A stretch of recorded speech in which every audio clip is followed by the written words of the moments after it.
Sana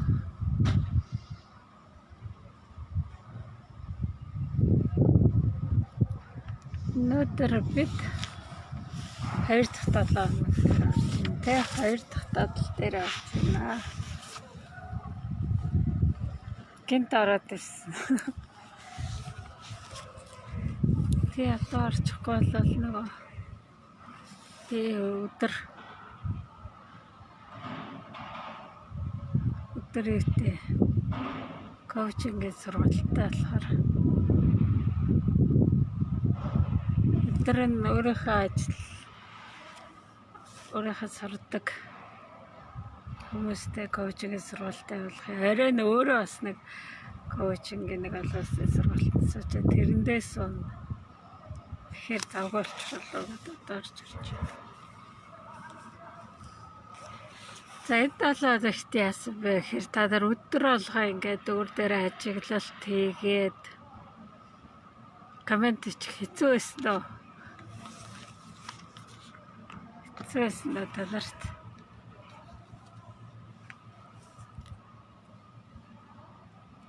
Өдрийн мэнд олон ичж баралж өглөө авахгүй 10:50 болоо л.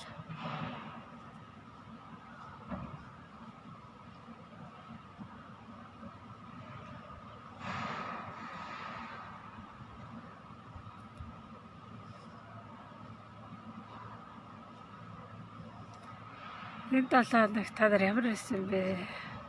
Өөрийгөө ажиглаж байсан уу? Би энэ зарчим дээр ямар байна? Юун дээр анхаарах хэрэгтэй байна гэл байнга өөр дээр ажиглал, коммент хийгээд ах. Жишээ нь миний суудаг дийлэх сургалтууд дандаа юм байдаг. Өөрөөсөө л байнга ажилуулдаг. Тэгээл эркэдэр тэгдэжтэй өө бичээгүй хүмүүстэй хассад эртний биш үү гэхэд бараг л ээжид өгөөд гипс сургалтаа чи өндөр төлбөртэй байдаг байхгүй юу? Чи би өдгөө олж байгаа болохоор чи надад хасахад тайран биш байхгүй.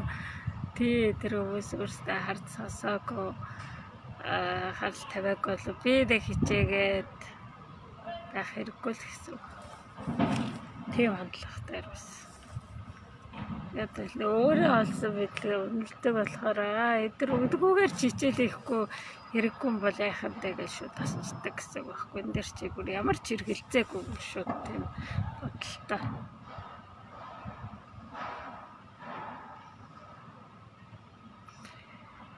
Энэ 7 хоногт хамгийн чухал зүйл юуг ойлгож мэдсэн бэ өөр дээрээ? Нэг дадал дээр ажиллана, хөвшүүлнэ хэрч авир их гарч ирж байгаа бол тэ хүн болгон дээр өөр өөр юм гарч ирж илрээл.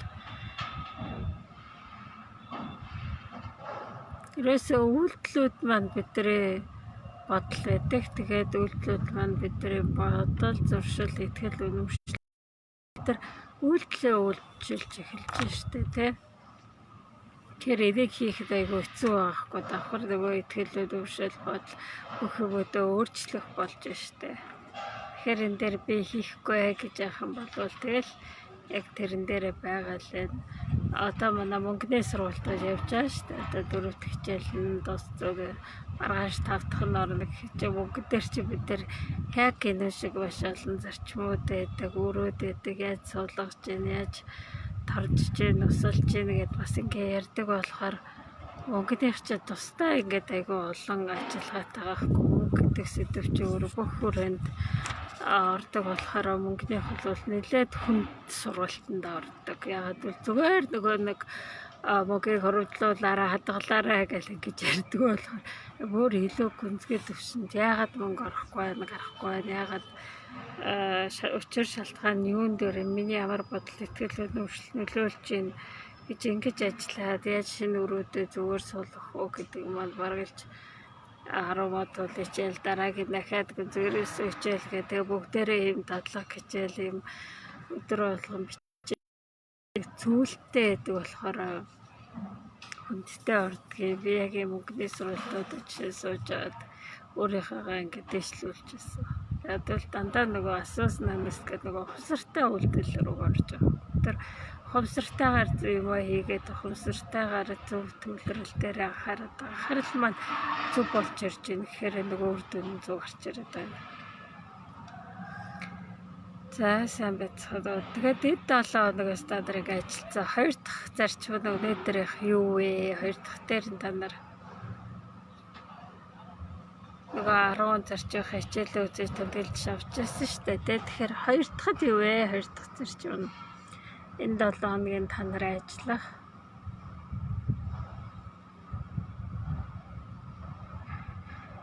тэгээ ийм сургалтуудыг чи би байнга суудаг. Жишээ нь хайрынх нь болохоор бас тусдаа харилцаан дээр би ямар өөрөө цуулгаад яаж энэ миний гэр бүл хүүхэд өхрөө харьцаанд нөлөөлдөг байныг яаж тухай цагсаах вэ гэдэг асуудлууд маш их байдаг болох нь яг энэ шиг бас ингээд үлддэг. Тэр асал гүнзгийд орч бээрээ тэр сурвалж руу орч чадахгүй л юм. Яг л тэр чинь ингээд нэг үрчлээгүй тусдаа ажиллагаатай сургалтууд байдаг болохоор мөнгөний хазар алах явуулж байна те. Тэгээд дээр нь коучингийн сургалтаа бас давхар явуулаад байгаа шүү дээ.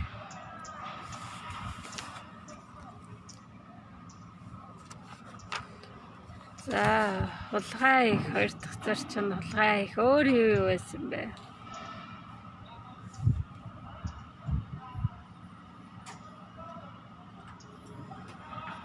Өөр юун дээр байсан бэ? Ерөөсөө зарчмууд байна. Жаргалын зарчим гэдэг нь барилж амьдралын зарчимнууд аахгүй. Тэгээ эдрийг ингээд хийгээд би үйлдэл зөв боловч дотроо боддог бодол ихтгэл өнөмшил мэдрэмжийн өөр ах юм бол энэ бас нөлөөлдөггүй гэсэн үг байхгүй. Яг л зарим хүмүүс би амар их хүмүүс туслаад ингээд яваад идэг мөртлөө надад энэ ирэхгүй байна гэж яагаад вэ гэхээр нэг дотроогоо бодол нь нөгөө мотивац нь буруу өөр байгаа байхгүй. Жишээ нь хогт дөхөн болгоныг баян гэж хэлж болохгүй байхад баян хогт хийж байгаа хүмүүс тэд яаж ямар бодолтой ихтгэл өнөмшлтэй хогт байдаг вэ? Газар тэнгэрээд байхгүй тиймээс тэд баяжаад байдаг. Тий, хулгай хийх, бусдын цагийг хулгайлах, бусдын нөхрийг хулгайлах гэх мэт. За тэгвэл бүгдээр энэ 2 дахь зарчим дээр та нар өөр дээр ажиглалт хийсэн үү? Юу ойлгож мэдсэн бэ? Хулгай их 2 дахь зарчим дээр бид гэж боддог те, хулгай хийх нь бол бид хэн нэгний зүйлийг зөвшөөрөлгүй авахыг хэлээд байна гэж ярьдаг те. Хэн нэгний зүйлийг та нарын хулгай хийх гэж юу вэ? Хулгайд хэн сургадаг вэ? Би хулгай хийхийг заад сургаад байна. Ханаас хулгайг олж хардаг вэ анх хүүхэд? Одоо жишээ нь хүний цагийг хулгайлах. Жишээ нь ээж ингээл нөгөө нэг коридортойгоо аавь мөнгө олоод авч ийн. Тэгээ төрөвчлээс мөнгийг авлаа. Хүүхэд юу гэж бодох вэ? Одоо ээжийнхээ хийж байгаа үйлдэлийг одоо харах юм бол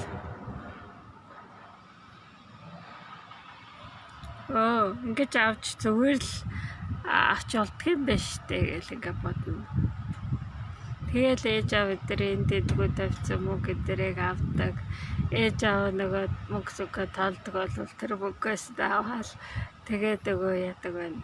Агийнхтайгаа дайлаад нөгөө хүмүүстэй анхаарлыг татаал тэмцэлгийг аваад найз болоод ч юм уу те бал авч өгнө, тоглоом авч өгнө. Чиний жав том бизнесмен өдрөө зүгээр л тэнд гэрт энэ тэндгүй очаа бүгүүдийг авахд ээж мэдэхгүй гэсэн үг шүү дээ. Тэгэл тэрнийг аваад хамгийн үдээ тасаг өгөөдөө худалдаж аваад идэл дайлал ингэж яваад байдаг.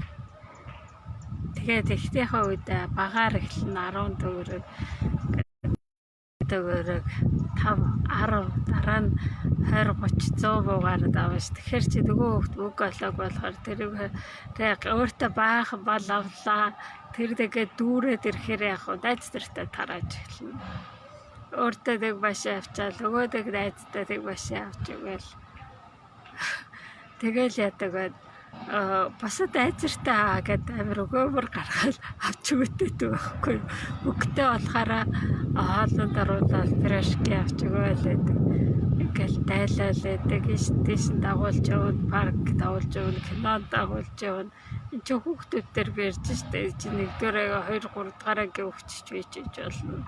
BCBS-ийн торох өдр чи цэвэр нөгөөд хүүхдүүд ээж аваахын хүүхэд илүү зөөхтэй хчиж болно. Яг би нэг харж байсан болохоор хэлж байгаа байхгүй. Манайд дотор яадаг хүүхдүүдийнх тийм байсан. Тэргээ би бүр илрүүлж юу олон баал вэ? Юу олон юу вэ? Та хүүхдээ байг өдөр болго оройцоос өгдөг өсөж өгөхгүй шүү дээ. Манай гэрт байж лээд явдгийг. Өөр хүүхдүүд өдөр чи 3 үлгэр дуулар дөрөл нөгөө ээж зөвшөөрөө байхад зүгээр л авцсан. Тэгээ авах хөстэйг бодцож байна.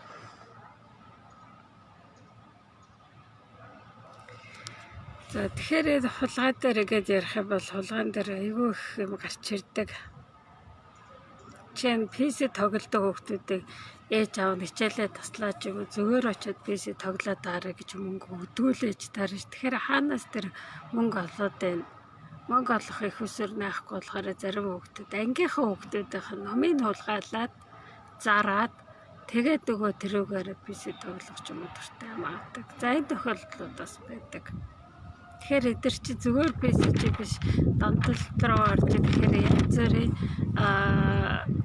сертхууны тоглолтод орж ийн гэсэн үг шүү дээ. Тэгвэл 5 нас баснаа одоо улгаалж байгаа зүйл чинь нэг хэрэг 7 болоо дээр орж ирэхээр чи энэ хүүхдээ улгаа гэдэг дараа нөгөө нэг юм хүүхдийнхээ сургуультай холбогдуулж ярих юм бол энэ ч хүүхдээ улгаа эдгээр маань юу руу орчиж байна. Зуршил руугаа зан чанар руу орчиж байна шүү дээ. Зан чанар зуршил болсон үедээ нөгөө нэг эргээд засахад бидэрт айгүй хэцүү гэдэг байхгүй засах нь айлд очихдоо урьдчилан ярьж тохирж ээж очиж байх хэрэгтэй. Манайхан гинтгэл л очдог. Нөгөө хүмүүс ажиллаар эрс дэшээ явах юм хийхээр төлөөсөн байдгийг тоодгүй. Хүний цагийг ажлыг хулгайлж байгаа.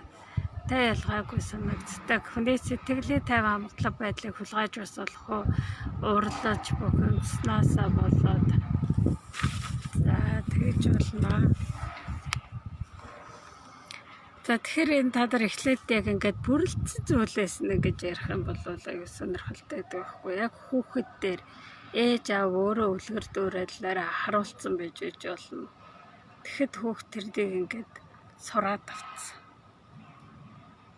Жишээ нь хүүхдүүд зүгээр ингээд гадаа тоглож байгаа лагер дээр ч юм уу ашаан дотроо ч юм уу хин нэгэн хүүхэд гадаа тоглож байгаа шэхэр орох ч байлско болол цай ухаар орох оронд тоглож байгаа тоглоом орхиод гэртээ орох зур нөгөө үлдсэн хүүхдүүд юу хажуугаар нь ингээд өнгөрч ийсэн хүн өө саасуулга аяг таваг хүүхэлдээ машин байна энийг одоо авчий гэд. Тэг гэртээ ингээд нөгөө нэг өөр хүн юм авчирц тэгээж аав нь хараагүй юм шиг царайлдаг байхгүй тий. Тэгэхэд чи энэ чи хулгай хийсэн байх шүү дээ гэдгийг хилдгүүл ахгүй тий.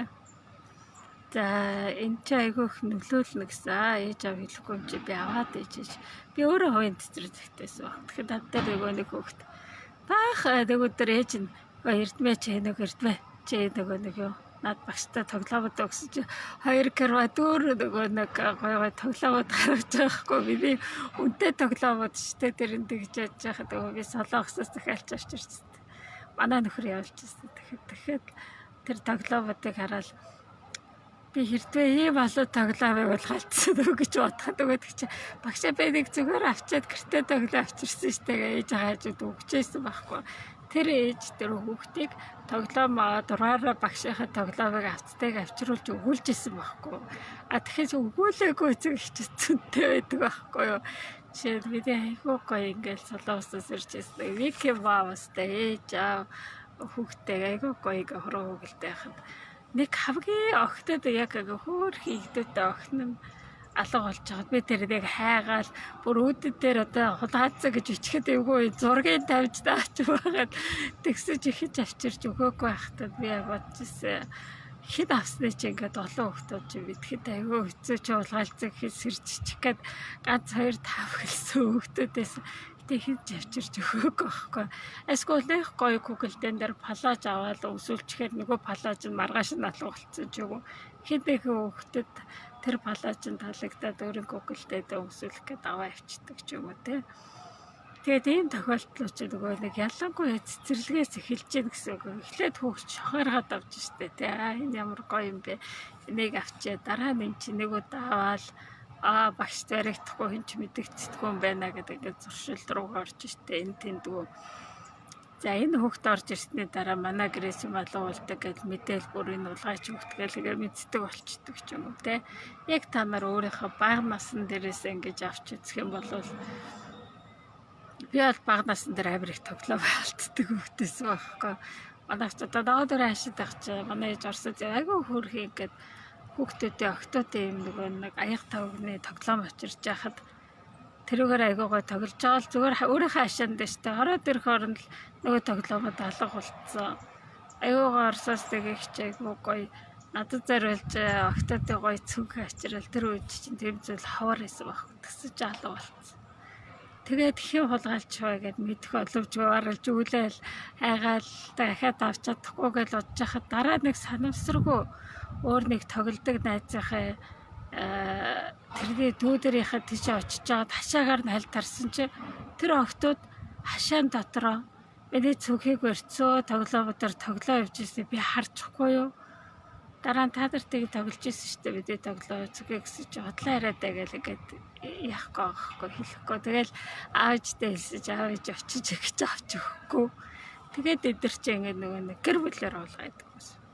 Дараад яасан бэ гэхээр бадаа нөгөө амбартаас нөгөө нэг юм автар мавтартай үнцэнтэй нөгөө нэг ингээд гэрийн тоноглолууд болгоод авчихсан. Манайх чи гэрийн тоноглолч амир баян байсан байхгүй. Өөгөөс л өмжилж ирсэн ингээл 10 марвч ингээд ойч мойцсон дандаа гар урлын тийм гэр үнтэй цэнтэй мөдөө ингээ 2 3 авдраар нь уулгаад авчихсан. Тэдний аав нар юм тий. Тэгэл тэдэр чи ингээл аваад зардаг байхгүй тэдэр ингээл чи одоо 80 оны үеч штэ тийм амар. Тэгэхээр чи эдэр чи ингээ хүүхдүүдтэй заадаг гэсэн үг штэ. Улгаач үгүйсээ яг хүүхдүүд нь гарцааг улгаач нар болдог. Тэгэхээр багаасаа энийг энгийн зүйл, жирийн зүйл ингээ ботцсон. Тэгэхээр энийг ингээд манайг би сая нэг видео харж ирсэн л да. Америк аав нөгөө нэг хүүхдтэй охинтой ингэж хэлж байна л да. Чи энэ курткийг ханаас авсан гэсэн чи би лайк дэлгүүрээс авсан хэдэн доллараар авсан гэсэн чи $5 чи энэ куртэг чи ямар өнгөтэй байсан гэсэн чи яхаа өнгөтэй байсан танаа ингэж яг куртэгтэй өнгөтэй байгаа гэсэн чи Carol эм куртэгтэй штэ гэсэн чи Carol яг эм куртэгтэй гэсэн чи тий. Гэхдээ би ээж аавтай ирж чамд эм куртэг авч өгч байгаагүй штэ энэ чинийх биш байна энэ чамд багцсан байна энэ чинийх биштэй гэсэн нөгөө охинод өгүүлээд үгүй бидих гэд тэр хүүхдийг өөр хүдийн куртгийг тэгээ таалагдаад багцсаж гэсэн өвсөд ирцээд аав нь ажиглцсан охинтойгоо ярьж байгаа байхгүй те. Тэгэл яг тэр дээр харагдж байгаа байхгүй хүүхд хаанаас юуг австыг нөгөө нэг гиндүүлэл яриулсан байхгүй. Яг тэр шиг хүүхд хаанаас юудаас ямар зүйлийг авч ирсэн бэ гэдгийг аюулсаа ажиглаад тэрний буцааж өгүүлэхээр нөгөө хүүхд маань би авч болохгүй юм байна гэж мэдчих хэрэгтэй. Ядвал энэ зан чанар болохгүй тул ядвал хүүхдүүд өсвөр насны дээрэл том болохоор биеийнхээ хувцс хонор эд зүйл утас бүх юмуудыг ингэж хараад тэрнийг авахыг хүсдэг те. Тэрнээсээ болоод нөгөө шунхаас идэл тэг сөрөг бодол руу айгу амархан автна гэсэн үг. За тэгэхээр энэ хулгай та нарын эргэн тойрондоо нөө тэгэхээр бид нар өөр хүмүүс дээр ярихгүй өөр дээр ярих гэх юм бол юун дээр энэ жишээ нь хулгайг одоо чинь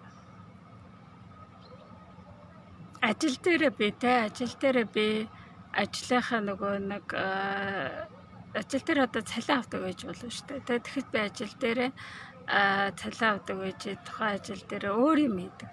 Жишээл өөр яриад өөрөө хүмүүстэй баалаад суугаад өөрийнхөө тэр ажлынхаа цаас өдрийг хүүхдийнхээ ном өдрийг хэвлж олшруулж өгөөл өөр нэг хэрэгтэй номыг бас уулж орч юугээд канондож аваад өөрөө байгууллагын хор цаасаар өөрт ашигтай байж штэ тэгэл эсвэл өөр албан газрын дараагаар өөрийнхөө хүүхдээ сургууль цэцэрлэгээс нь хөргөж өгч авахулдаг ч юм уу те ямар нэгэн ингээд өөрийнхөө улсын ажлынхаа янз бүрийн зүйлийг өөрийнхөө хувийн болон гэр бүлийн хэрэгцээнд ашигладаг.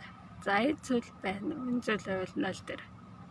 Тэгэхээр та энийг хий анзаардгийг нэгэн цаас нэг харамтаа гэдэг чинь нөгөө жижиг зүйл дээр ингээд эхэлчихэж байна гэсэн үг байхгүй. Би жижиг зүйл дээр юм авч эхэлж байна.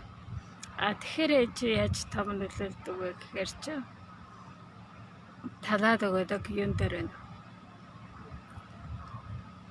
Захирлаа дээр илүү ажиллуулах тий ажилчтай илүү ажиллуулах бас өөрийнхөө хувийн ажилдаа ашиглах тий одоо жолоочийг ашиглах цэвэрлэгчээ авчаал өөрийнхөө гэрээ цэвэрлүүлэх хоолоо хийлгүүлэх ч юм уу тий хүүхдээ хөргүүлэх авахуулах эдгээр чинь дандаа нөгөө хувийн ажилдаа ашиглаж байгаа гэсэн үг шүү дээ тий тэгэхээр энэ зүйлүүд та нар дээр байна уу би биш юм аа гэхэд манай нөхөр дээр ээж болж болно шүү дээ тий эсвэл манай аав ээж дээр ч ээж гэж юм уу тий аав ээж бидний хүүхдийг өөрийнхөө ажлынхаа башдаар өргүүлсэг бол би үүнийг хэлэгч гэсэн үг за энэ зүйл байна уу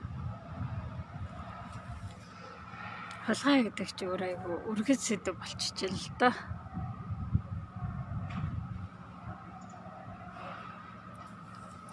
за өөр юу байна манай охин найзынхаа тоглоомыг авчихдаг юм байна. Найз нь хажуугийн зүстэнд байдаг болохоор тэрийг нь тоодгүй юм байна.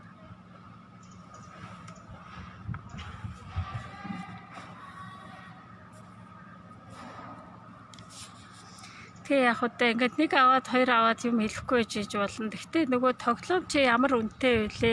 Нэг Google-д нэг машин тоглоомын үнцнийг мэддэг болвол жишээ би өөрөө үнэтэй тоглоомод авдаг байлаа гэхэд миний тоглоомуудыг аваад яваад харж юу гэж боддог вэ гэхээр би одоо ахаа тоглоом авах юм уу хин авч яана гэдэг нэг үйл итгэх байдал тухайн хүүхдэд төрж штэ тэ дараа нь ээж аав нь хэлэхгүй ч гэсэн ээж автаа жишээ нөгөө харилцаагаа зогсоохыг хүсэхгүйгийн тулд яадаг вэ хэлэхгүй дуугаа өнгөрж байгаа боловч за одоо нөгөө ундрагийн охин ирэхэд жоо тоглоом нуугаараа үнтэйгээ гаргаараа ингээд нөгөө нэг юм зүйл рүү орчиж штэ энэ охин төвтэй тоглоороо ч юм уу тэ хамгийн нөгөө юутай одоо чи бидний нөгөө зүг тоглоомуудыг авдаг охтуудад тоглохоо болцсон ч юм уу тэ би одоо чи хоёр гой Google би Google дээр манай дүү Google дээр лагерын байшин дээр зүгээр охроод гарахаар манай хажууд л хоёр охин уулгалчаад дараа байшингийнхаа доор тавьчаад хувцсгүй болгочоод энэ миний тоглоом гэж дараа нь ингээд зөрүүдлээд байсан. Тэр үгүй наа чи миний хаад энэ гар дээр энэ тэмдэгтэй байна гэсэн.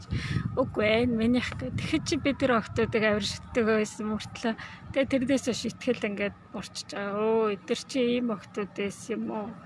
Галиг тоглохтой дурамжхан болцсон ч юм уу те. Тэгэхэд тэр гайгүй айлын октод гэж тавцсан гэж бодохор те. Заримдаа тэгээ тоглоом чи өөрөө үнцэнтэй гэдгийг л зүгээр хараад боччиход те чи одоо өөрийнхөө охидод их тоглоом авч өгсөн байхад тэрээ чи хэд аваад явчихаар дараа нь авчирч өгөхгүй нь тодорхойгүй штэ танаа охин би одоо охид тоглоомыг аваа явцсан байна гэж хэлэхэр чи хулгаалцсан байна гэж хэлэхэд зөөлрүүлж хэлж штэ те тэгсэн мөртлөө ингээд тако харилцаа өсгөе гэж хэлэхгүй талдаа л баргалж орж штэ те заримдаа цайны цагаа хэтрүүлдэг байсан бас нэг талын ажлын цагийн хулгай юм уу да хөдөө аав ээжтэй хүүхдээ авчиж өгч харуулдаг тэр хулгайлж байна гэсэн үг. Яг ээж аав өөрснөө дуртай ойлвол те эдгээр нөгөө өөрсдөө дуртай авах юм бол үлдээ гэдэг ингэж явах юм бол нэг хэрэг би өөрөө тэдэр завгүй байж яхад нь өөрөө ингээд зугаа зангил хөөж явчаад эцэг ихэд ингээд хүндрэл учруулж байгаад өөрөө нэг тэ өөрийнхөө амар амгалан байдлаа ягаад нөгөө эцэг ихийнхээ хүндрэл учруулж байгаа гэсэн. Манай охин за Тэгэхдээ сүүлд ойлгоод хэтрүүлсэн цагаа нөхөд сүдэг болсон. Тэгээд ингэж байгаа байхгүй юу? Би яагаад ингэж ажил дээр яг ажлын цагаар ажлын цагийнхаа юм хийхгүй яриа буу халаад өөр юм хийгээд явхаар эргээд би өөрийнхөө хүүхдүүдэд зориулах цаг авалгаалсан байхгүй. Орой би 8-9 цагт гэртээ суугаад ингэж сууж явах хооронд би тэр оронд чи ингэж юу яадаг байна. Нөгөө хэтрүүлж ярьсан цагаа яаж ийн нөхөж ингээд хийж штэ. Тэ алискууд нөхөж удирлын эцээр хийгээд хүүхдэд зарцуулах цаг авалгаалсан гэсэн үг. Дэс суулгаалсан хүүхдээсээ. Халаад орох юм уу?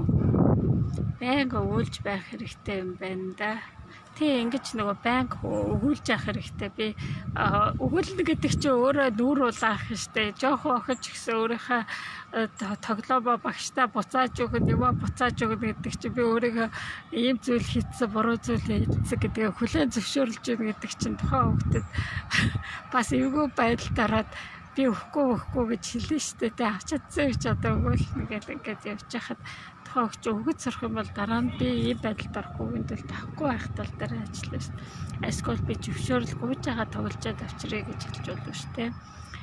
Мэдээж бага насны хүүхдүүдэд шохоорхож авахыг хүсдэг. Тэр үед эцэг нь гуйж аваад хэрэглүүлж эргүүлж өгөх тухай ойлгуулах, зөвшөөрөлгүй үнийг авах нь буруу гэдгийг ойлгуулахад эцэг хийвэргээ. Тэгээд яг тэрнийг нөгөө ээж аав ихнээсээ харуулдаг байж тээ. Жишээ нь ээж наахаа мөнгийг ингээл дураараа ингээд авч яахыг харчаар хүүхдээс өөр хүмүүсийн мөнгийг дураараа авчаа гэл. Эний бүр ширээ дээр байсан мөнгийг манай сурагч авчээсыг би санаж байгаа байхгүй юу. Миний мөнгийг өстэй тэгчээд би бүр яг тэр ширээ дээр тавьснаас санажээснийг мэдчихсэн болохоор нөгөө хөлт өөр өрөөнд оруулаад бүхэн уцаад үж хахад байхгүйсэн. Тэгээд цөг мөнгийг бүр уудалж үзэж тэрнээс олж гаргаж ирсэн байхгүй юу. Тэгэл би өөрийнхөө мөнгийг за хүүхдийг загнаж явах үеж авдна гэж. Гэтэ нөгөө нэг юу ойлгуулсан бэ гэхээр хүүхдүүдээс юм байдаг юм байна. Энэ дээр их ажиллах хэрэгтэй юм байна. Энэ зүйл дээр гэж харагдчихсан.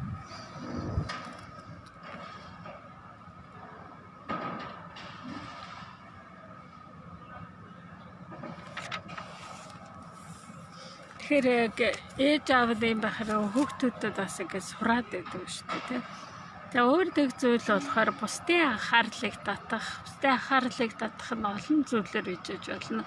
Хүмүүс хичээлээ ингээд хамтдаа хийж яхад нэг хүүхэд нь өөрийнхөө юм яриад ингээд хичээл өмүүлээд тухайн нэг багшийн хичээлээ 20 минутын зарцуулчихад энэ чинь нөгөө хүүхдүүдийн цагийг хулгайлцаа гэсэн үг шүү дээ. Сурах мэдээж боловсрох ч юм уу те.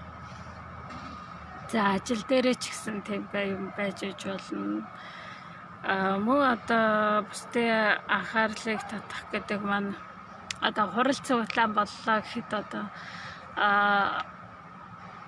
том хүмүүс одоо ирсэн байл л да. Одоо том компани захирлууд эдгэргээл ирсэн байхаа тэгвэл нэгэн тэгэл өөрийнхөө ингээл эмэгтэйлэг байдлаа тодруулаад хамгийн гоё ингээл ингрэдрээ ил харагдахаар тийм хуц өсөөл барай хуц өсөөл яг албан ёстой тийм нөгөө нэг хуц шарэ жоохон илүү ингэж гаргаж яана гэдэг маань нөгөө хүмүүсийн анхаарлыг татчихна гэсэн үг шүү дээ. Ядаж харцын татчих шүү дээ. Энэ одоо юу өссөн бэ гэл ингээд тасчихсан. Анхаарал хандуулж шүү дээ.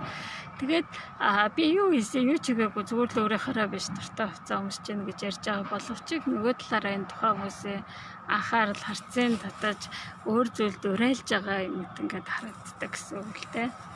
За энэ маань нөгөө өөрөө итгэхгүйгээр юм уу ухамсаргүйгээр хийж гин ухамсартай хийж гэсэн гэдэг нь гол шавгийг гол юм үйлдэл хийгээд байна уу. Та нарыг л ажил дээр юм уу өөр дээрээ ч юм өөр хин нэгэн дээр юм зүйл анхаарч харж байсан уу. Хэдэ бас гэр бүлийг хулгайлах дор бас орж штэ. Хэдэ гэр бүлийг хулгайлах гэдэг маань чи нэгтэртэй хүн биш те. Эсвэл нөхөртэй эмэгтэй байлаа гэхэд ихтэртэй нөгөө нэг хүн дээр би ингээл арай жоох ингээл илүү удаа ярих ч юм уу те илүү нүдүүдээ ингээд зөвчиж харах ч юм уу те илүү удаа ингээд холлохоо дараа ярилцаж суух ч юм уу те энэ маань юу хэлж ийнө гэхээр гэрээ биний ажууд бидний нөхрөөсөн бол энэ хандлага маань юу гэж хэлэх байсан бэ? илүү их хоёр дагч удахтай үгэд дээр яриад байх ч юм уу те. Тухайн хүнийг гэр бүлээс нь салгаж хэдэн цагаар өөр дээрээ авах, татах нөгөө нэг янз бүрийн үйлдэлүүдийг хийлгэх нь өөрөө тухайн гэр бүлийг хөдийг хулгайлж байгаагаас адилхан байгаа тий. За энэ манаас 0 дээр орчдөг гэсэн үг. Ийм яриа сонсч байсан үстэй тий. Хүүхдээ эцэг эхийг хулгайлах гэдэг амар юм бас байна тий. Эцэг эхийг хулгайлна гэдэг чинь орж штэ тий. Аав нь ингээл тий татчихлаа. Тэгэхээр нөгөө аав нь яаж ин хүүхдүүдэд зарцуулах цагаа өөр нэг эмэгтэй зарцуулчлаа. Тэгээ байнга ойрхон зарцуулаад байхаар нөгөө гэр бүлийн харилцааг сүйтгэж өмөлж байгаа хүнд орчиж штэ. Тэгээ энэс улгайтай орж штэ. Тэгээ эд материалынхыг л хулгайг өдр хулгай гэж удаад байгаа боловч энэ ч бас орж байгаа. За тэгэхээр ийм зүйл хийдэг байх юм бол те дараад би одоо нөхөртэй болохоор миний гэр бүл дээр ийм зүйл орж ирэхээ гэж бодож авах хэрэгтэй гэсэн үг л те. За дараагийнх нь болохоор татвараа зөв сэтлэр төлөх, бусдын цаг хугацааг нөөц боломжийг хамгаалахад тусалдаг болох гэдэг эдгээр дээр айгүй чухал гэсэн үг шүү дээ. Би бусдын эд өөрийнхөө төрөнгөө хүмүүс айгүй хамгаалдаг те. Тэгэхээр чи бусдын эд хөрөнгийг хамгаалах гэдэг чинь нэг улсын хөрөнгийг хамгаалах жишээ нь хүүхдүүд болохоор өөрсдийнхөө ширээ саналаа тэ цэвэрхэн байлгах, эвдэхгүй байх. Заримдаа хүүхдүүд ингээд ширээ саналаа эзэлсэн байл багш нар өгч тэрнийг эцэг ихээр нь янзлаараа гэж өгдөг штэ тэ. Энэ маань өөрөө хүүхэд өмчөд бусдын өмчөд хайхар өмчгүй хандсныг харуулж байгаа. Тэ жишээд ийм жишээ өгдөг штэ.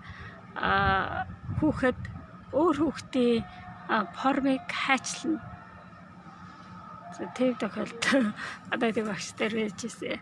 Формыг хайчилчлаа те сарбанч гэх нэг өдөр нь хайчилж байгаа хгүй. Тэгэхээр нөгөө багш солиод өөр форм одоо октийнхаа формоо ингээл өмсөлчлээ гэсэн чинь маргааш тэрний нас ингээ хайчилсан. Тэгээд ээж аавын дутаад энэ ингээд ягаад хувийн өмчил рүү ингээ халдаад ингээ хоёр дахь удаага энэ формыг яачлаа гэдэг нөгөө хүмүүс шинээр ингэж авч өгч штэ тэр охинтон форм. Тэгэхээр хүүхэд бол өөрийнхөө хувцас хайчлаагүй чиж хүний ингээд юмыг хайчлах, хүний зөв хэдрийг аваад далд нуух, хүнээр ингэж тоглох ч юм те. Ийм зүйлийг ингэж нэг хийхгүй байл зүгээр гэсэн үг. За ийм тохиолдлыг та нар ажиглаж байсан. Өөрөөсөө л хөдөө зүйлийг аваад тэгээд нөгөө нэг хүнийх болохоор би нэг юу хайр гамгүй хандсан ч гэсэн хинч надад юу ч хэлэхгүй гэхэд заримдаа хэлдэг юм байгаа хгүй. Нэгдэх удаа 2 дахь 3 дахьаас ч юм уу те. Хүний ном сурах ном дээр бол бүр тустай ярина шүү дээ. Ном сурах хүчил дээр бол тустай жинхэнэ тустай. За би сүлд нэрээ. За 0 оноо хэрвээ та улсаасаа бусад хүмүүсээс ажилласаа цаг мөнгө хөдөлмөр энерги анхаарлаа хайр гэр бүлийн халамжийг хулгайлдаг бол 0 дээр орж ийн гэсэн те.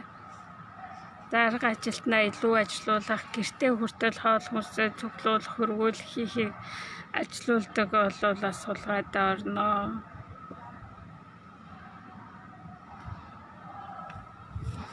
Тийм за гэрийн даалгавар та нар яах вэ гэхээр хаана би хэн дээр цаг дээр маш их хулгай хийдэг байна. Хний цагийг хулгай хийдэг байна. Хулгай хийдэг гэдэг нь би одоо ингээл хүмүүсийн ингээд цагийг яриад хийдэм ингээд үрээдэн штэ тэ. Тэгэхээр ямар хор уршигтай байдаг вэ гэхээр нөх хүсэл мөрөөдөл маань биелдэггүй гэсэн үг байхгүй. Би хий хоосоо ярьсан болохоор мөрөөдөл маань хий хоосон зогхоод биелэхгүй гэсэн үг. Тэгэхээр энэ хий хоосоо ярианд орж ийнэ гэхээр зүгээр л цаг агаар юм бэ тийм бэ гээл юу ч хийж чадахгүй ч тэ гадаа гараад ингээд хог өдрийн түүгэж ч юм уу те нус өдрийн ингээд шалбааг нарчаа ч юм уу те тэгж тусалж чадахгүй зүгээр л ярьж ийн гэсэн үг. Алеско улс төр юм бэ энэ улсаас олж байна эдэр хямарж хямрааж байна гэж амар их ингээд шүүмжлээд яриад байгаа боловч өөрөө тэн дээр юу ч хийхгүй ч юм уу те цуглаанд оролцоо ч юм уу эсвэл тэрний эсрэг ямар нэг үйлдэл хийхгүй л хит юм яриад байна гэсэн үг. Тэгэхээр ийм хит юм ярьдаг ярианууд над дээр юу байна вэ гэдэг ажиглаад энэ яриануудаа баасгах гэхээр би хүний цагийг улгаалдаг баасгачаар надад юу үлдэх вэ гэхээр өөрийнхөө мөрөөдөл рүүгээ зарцуулах цаг үлдэнэ гэсэн үг. Тэр өөрийнхөө мөрөөдөлтэй цаг зарцуулаад эхлэхээр маань билээ тэгэл. Би өөрөөдөө зарцуулахгүй бас дээр хүнийхийг хомслоод байгаа болохоор хамгийн гол нь энэ нөгөө суулгаж байгаа өрн болчиход байгаа.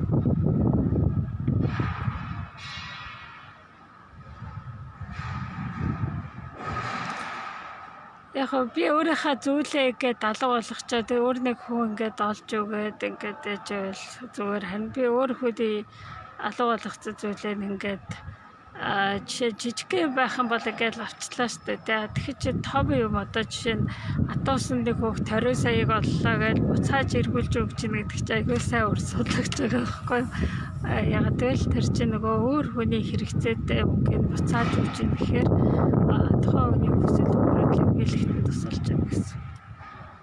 Эд материалаас өөр олон төрлийн хулгай байдгийг мэдлээ. Энэ 10 зарим талыг олон хүмүүст өдөөлөх юмсан. Тэгэхээр явандаа одоо мэдээлдэг боллоо. Мэддэг боллоо шүү дээ. Гэтээсээ та нар өөр дээрээ аягүй сайн ажиллаад эхэлвэл тэгэхээр хулгай чи өөрөө бүр ингээд наривчлаад яагаад гэвэл олон байгаа. Бүр ингээд наривчлаа. Та нар өөрсдөө юу дээр хулгай дээр яаж яана гэх. Жишээ нь бид нар нөгөө төгжрэл ингээд зогсоод байдаг гэж ярьдаг боловч тэр төгжрээ чи бас цаг хулгайлаад байна штэ. Би ингээд хурдан яраа төрүүлж очие гэдэг маань би төрүүлж очие. Би төрүүлж очие гэдэг хахад бид нар бүгдээрээ төрүүлж очихын тулд хүлээцтэй гэдэг маань ингээд бас хулгайж байгаа болохоор бидний ингээд цаг нь хойшлоод бүгдээрээ ингээд хүлээдэг цагтаа болчихж штэ. Энэ маань яв ихнээс хулгай гэдэг юм. Цагаа нөгөө өөр хүүхдүүдээрээ төрүүлж очиод тоолондоо төрүүлж хийгээд хамттай байх цагаа олгоолж гин гэсэн үг. Яг л ажил дээрээ ихээр хүмүүсийн цагийг үрцэн хэн нэгэнтэй илүү удаан суудсан. Тэгээ тэрнийг амжаагүй болохоор ажил дээрээ удаан суудсан. Тэгээ бүгдээрээ нийлээд нэг цагт гараад төгжрөө үсгэж яж болно тий. Тэгэхээр эднэр маань ингээ бие энтэйгээ холбоотой байдаг гэсэн үг. Яг өөр шимүүд нь ингээд суулгасан өрөөд нь адилхан байдаг. Эд материалаас өөр олон төрлийн хулгай байдгийг мэдсээ. Хөдөө юмыг алга болгодгоо ч гэсэн хөдөө юмд өөрийн юм шиг хандаж чаддгоо тэрийгэ засвар байна. Улсын өмч гэж нэг яг дээр үеийн тэр хилдэг одоо та нар ихтлэл эдрийг харуулъя гэдэг тэр чинь зүв байсан байгаа байхгүй тий. Улсын өмчийг өөрийнхөө митинг хариулаа дараа гэж хэлдэг үлээ. Нэг тийм өрөө эдрийг сургуулийн хүүхдүүд бүх хүмүүс зад сургадаг байсан болохоор хүний ном дээр гамтаа ханддаг. Өдөө ингээд зүйлийг ингээд харилж хамгаалдаг ч юм уу тий. За ийм зүйл дээр их анхаардаг гэсэн үг.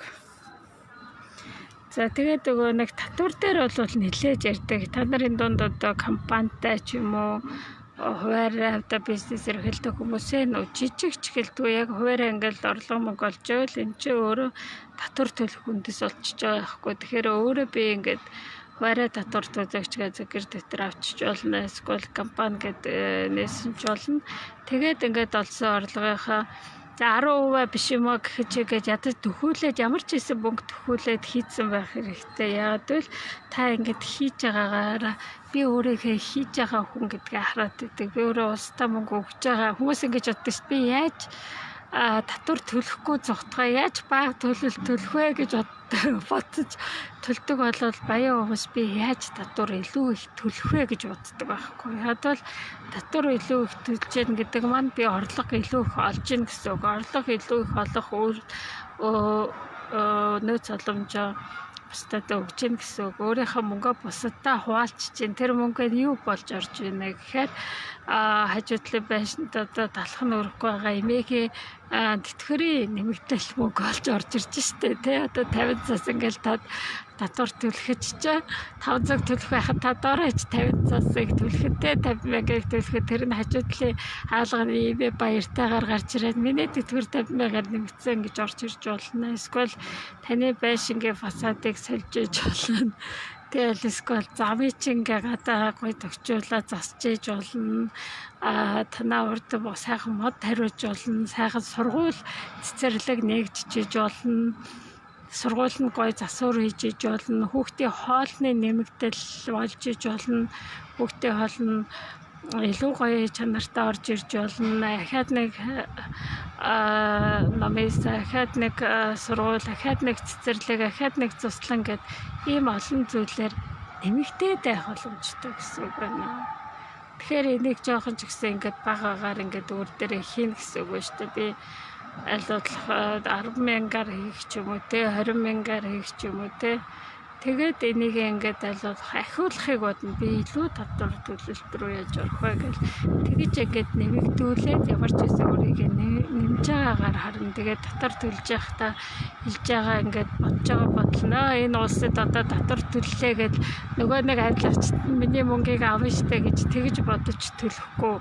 Харин хэн миний яаж байгаа мөнгө хэн нэг ингээд эмнэлгийн тусламж хэрэгтэй байгаа хүндэн ингээд очиж тэ нэг машинаар очиж байгаа ч юм уу тэ хүрэж өгөх машин олон болж байгаа ч юм эсвэл хэн нэг хүүхдээ ангийн ширээ сандал нь гоё шинээр орж ирж байгаа ч юм уу эсвэл нэг сургууль шинээр баригдаж байна.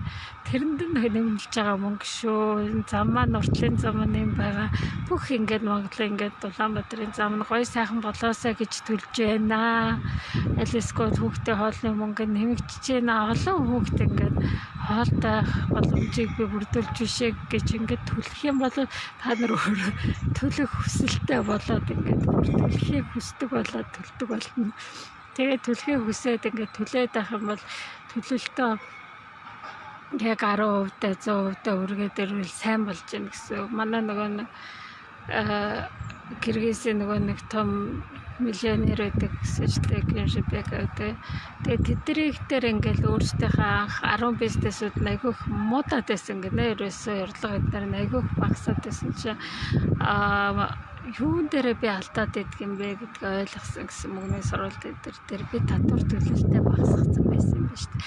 Би жилээр их тусан татвараа нуудаг дарагдуулдаг багассан байна. Одоо эдгэрийг шууд 10% болгохгүй гэсэн ч гэсэн шууд 100% орж чадахгүй ч гэсэн би ингээд багаагаар энийгээ төлөлтөө яг шудрагруугаар яа гэд тэгэхээр эдгэрийг ингээд эхлээд нэг төвөө ингээд сайн болгоод дээшлүүлээд хоёр дахь дээшлүүлээд хүмүүст хор хөнөөл учруулдаг бизнесүүдэд болоод нэмэгдүүлсэн чинь тэр үедээ бизнес нь сайжраад аюух томорсон гэсэн яг нөгөө нэг сайн үйлс болгох тэгээд устдаа мөнгө хөрөнгө оруулалт хийх нь эргээд тэр улсыг хөгжих бие бүрдүүлж штэ гэж боддог.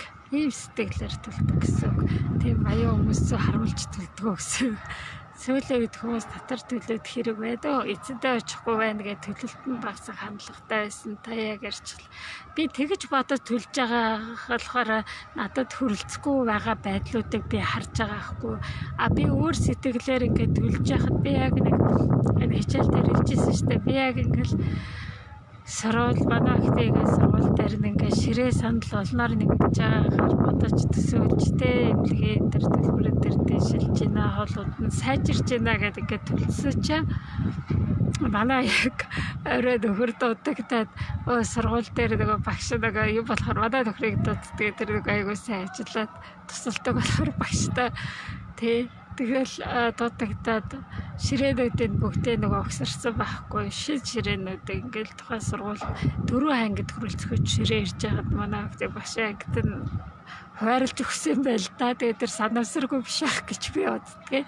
Яг би үнэхээр ширээ сандал нь сайжраасаа гэж одоо төлжсэн чи тэр дорд бэлцэг гэхэр чи өглөө тэр тэгэл мэдэхгүй хэзээний захирал нь шидэл за энэ тэр багш ангид руу хойрлаарай гэтэл манай хөхтэй анги руу хойрлцсан.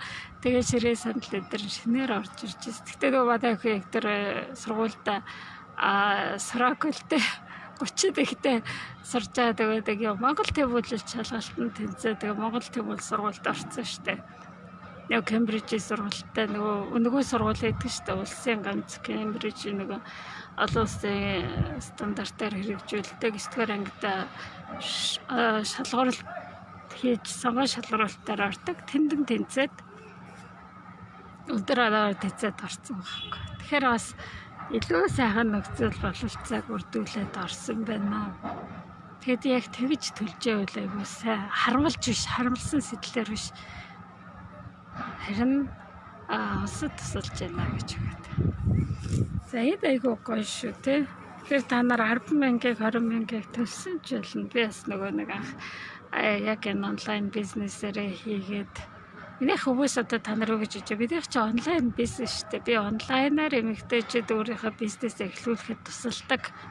Жишээ нь одоо энэ ундрайнер онлайнаар өөрийнхөө бизнесээ эхлүүлж бас өөрийнхөө офлайнаар өөрийнхөө глобал стандарт терапиг студид нэгээд ажиллуулж нийлсэн терапи ширээнүүд аваад илсэн терапигээр хүүхдүүдэд сургалтууд явуулж байна тийм. Эдгээр маань бүгдөө онлайнаар ч глобалын сургалтуудаа явуулаад сургагч, тренер, коуч, арт терапист болохыг тэгээд энэгээр орлого мөнгө олохыг заадаг хүн чи би ахгүй юу. Тэгэхээр би бизнес яаж эрхлэх вэ? Яаж энийг зөв зөвхөстэй авч явах вэ гэдэг чи заадаг хүн чи би болохоор бидийнх чи хүмүүстэй гэж бодит ажил гэж бодоод байх шиг байна.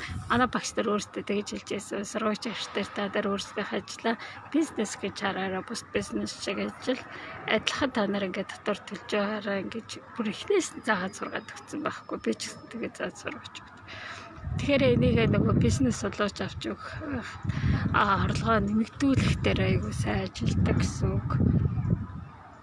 Тэгээ хүмүүс бодит ажиллагаа гэж бодоод шүү дээ. Тэгэхээр чи бизнес яагаад өргөжж явах хэрэгтэй вэ гэхээр бодит ажиллагаа өнгөө байгаад байсан бол би офис түрээсэл чадахгүй шүү дээ. Би ном хэвлүүлж чадахгүй. Би жишээ нь багшаасаа сургалтуудыг, номын эрхүүдийг зүгээр авдаггүй байхгүй юу?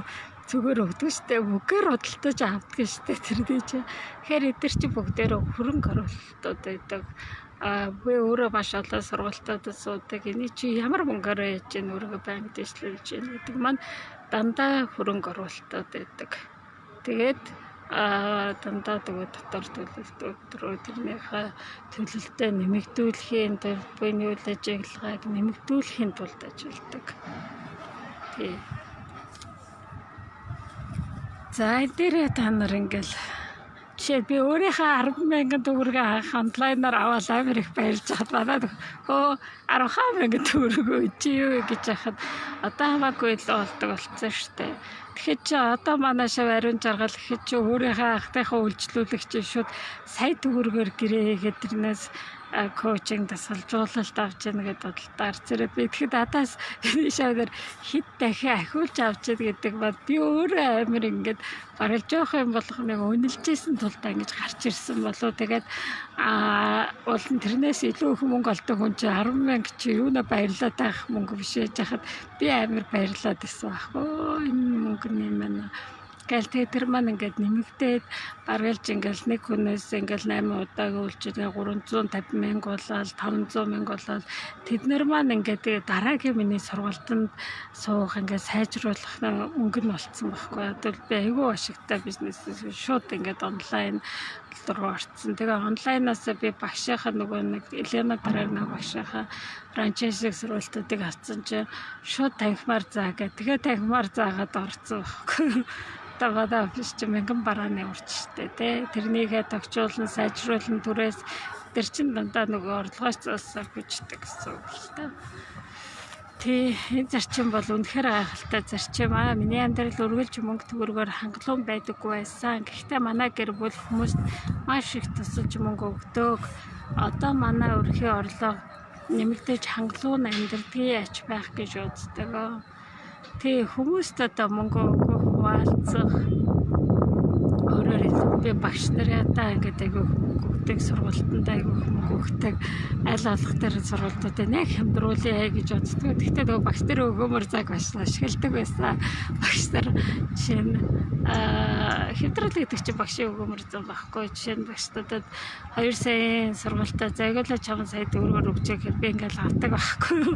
Одоо тэгэж хэлж байгаа байхгүй ч гэсэн би авдаг. Тэгэл олцдог. Тэгэл нөгөө нэг янз бүрийн сургуультуудад суугаад байхаар дараагийнхаа сургуулийн мөнгөнд нь олдоод байдаг. Ариун жаргал гайхаад байгаа байхгүй. Надлын 18 онд одоо би сүүлийн 2 постуудыг та нар уншвал ариун жаргал ямар байсныг хараа л да. Багшаа би одоо ингээл хүмүүст өгөөмөр цагаараа ингээл дэлгүүрт ороод 10 мөнгө илүү төлөөхөр надад багшаа мөнгө байхгүй штэ гэж ариун жаргал тэгж хэлчихсэн. Бүр тийм мөнгө орлогогүйсэн байхгүй гэсэн чи ядаж нэг 50 цас 100 цас илүү төлж болно шүү дээ. Ерөөсө бурхан нөгөө нэг жижиг тонд дуртай байдаг байхгүй. Хамгийн гол тогтмол тонд. Тэгээ чи ингээд жижигээр тэгээд 50 цас 100 цас өгөөдсөн чи одоо миний баргалж бүх сургалтанд нь суух мөнгөд олдоод сүүлийн коучингийн сургалт эдэр чи цэвэр бол үйлчлүүлэгч эдрээсээ сая төгрөг эдрийн нөгөө нэг мөнгө эдэр орж ирсэн гэж байгаа байхгүй. Нөгөө юуны коучинг арцраа би өөрийгөө таньж мэдэх танаас л авъя гэд ариун жаргал өөрөө айгуу ойлгоцсон болохоор яг өөрсгөө адилхан хүмүүс ихээрээ тэдэртээ үйлчилгээ үзүүлээд авч яа гэдэг чинь надаас хэд дахин илүү ингээд ахична гэдэг байхгүй. Тий адвал сургалтуудад орж ирж байгаа хүмүүс баргалж ганцаарчаас жоо бүх юм дээр ажиллаж байгаа болохоор номноос сурч мэдэж чатаагүй өөрийгөө таньж мэддэг.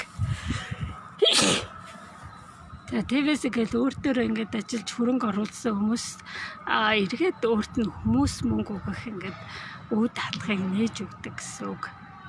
Ялвал нэг тэгж тооцоолох дөрвөл та би багштай төгрөг өгсөг гэлэг яах бол амар их мөнгө олчих. Тэгтээ бол нэг 100 хэдэн саяар би болоод сурсан байдаг юм дөө баргалж коучинг арт терапи. Тэгээ одоо ч гэсэн ингээд сурсаар яваа л гэдэг. Тэгээд энэ төр маань цэвэр нөгөө нэг дийлэх мөнгө нь эргээ сургалтанд зарцуулж өг. Брайан Трейси дээр жилдээ 3% төлж байгаарай гэж яхад би оролдоод 80% авч төгчдөг байсан байхгүй юу. Яг л нас ингээд цаг тусам явж идэг. Одоо би 42 өдөртэй гэх чинь нас яваад байна шүү дээ. Тэгэхээр чи нас ахих тусмаа нөгөө сурах чадвар бодно гэж бодоод аль болох хурдан сураад практик хэрэглээд бусдад өгөхдөр ажилладаг. Тэр тулдаа ингээд нөгөө нэг ажил үс маань айгүй сайн яваад байдаг гэсэн үг. Өөртөө бас нөгөө нэг эрүүл мэндэ амралтанд аач бастай өгтөж гэсэн зарцуулах цаг. Одоо би нэг тэгт байгаа маань биний өмнө нь суулгасан өөр байхгүй. Өмнө нь суулгасан өөр маань өнөөдөр цэцгэлж гэн гэсэн үг. Та нар ч гэсэн одоо суулгаалах юм бол өөр маань цэцгэлээд ирнэ гэсэн үг.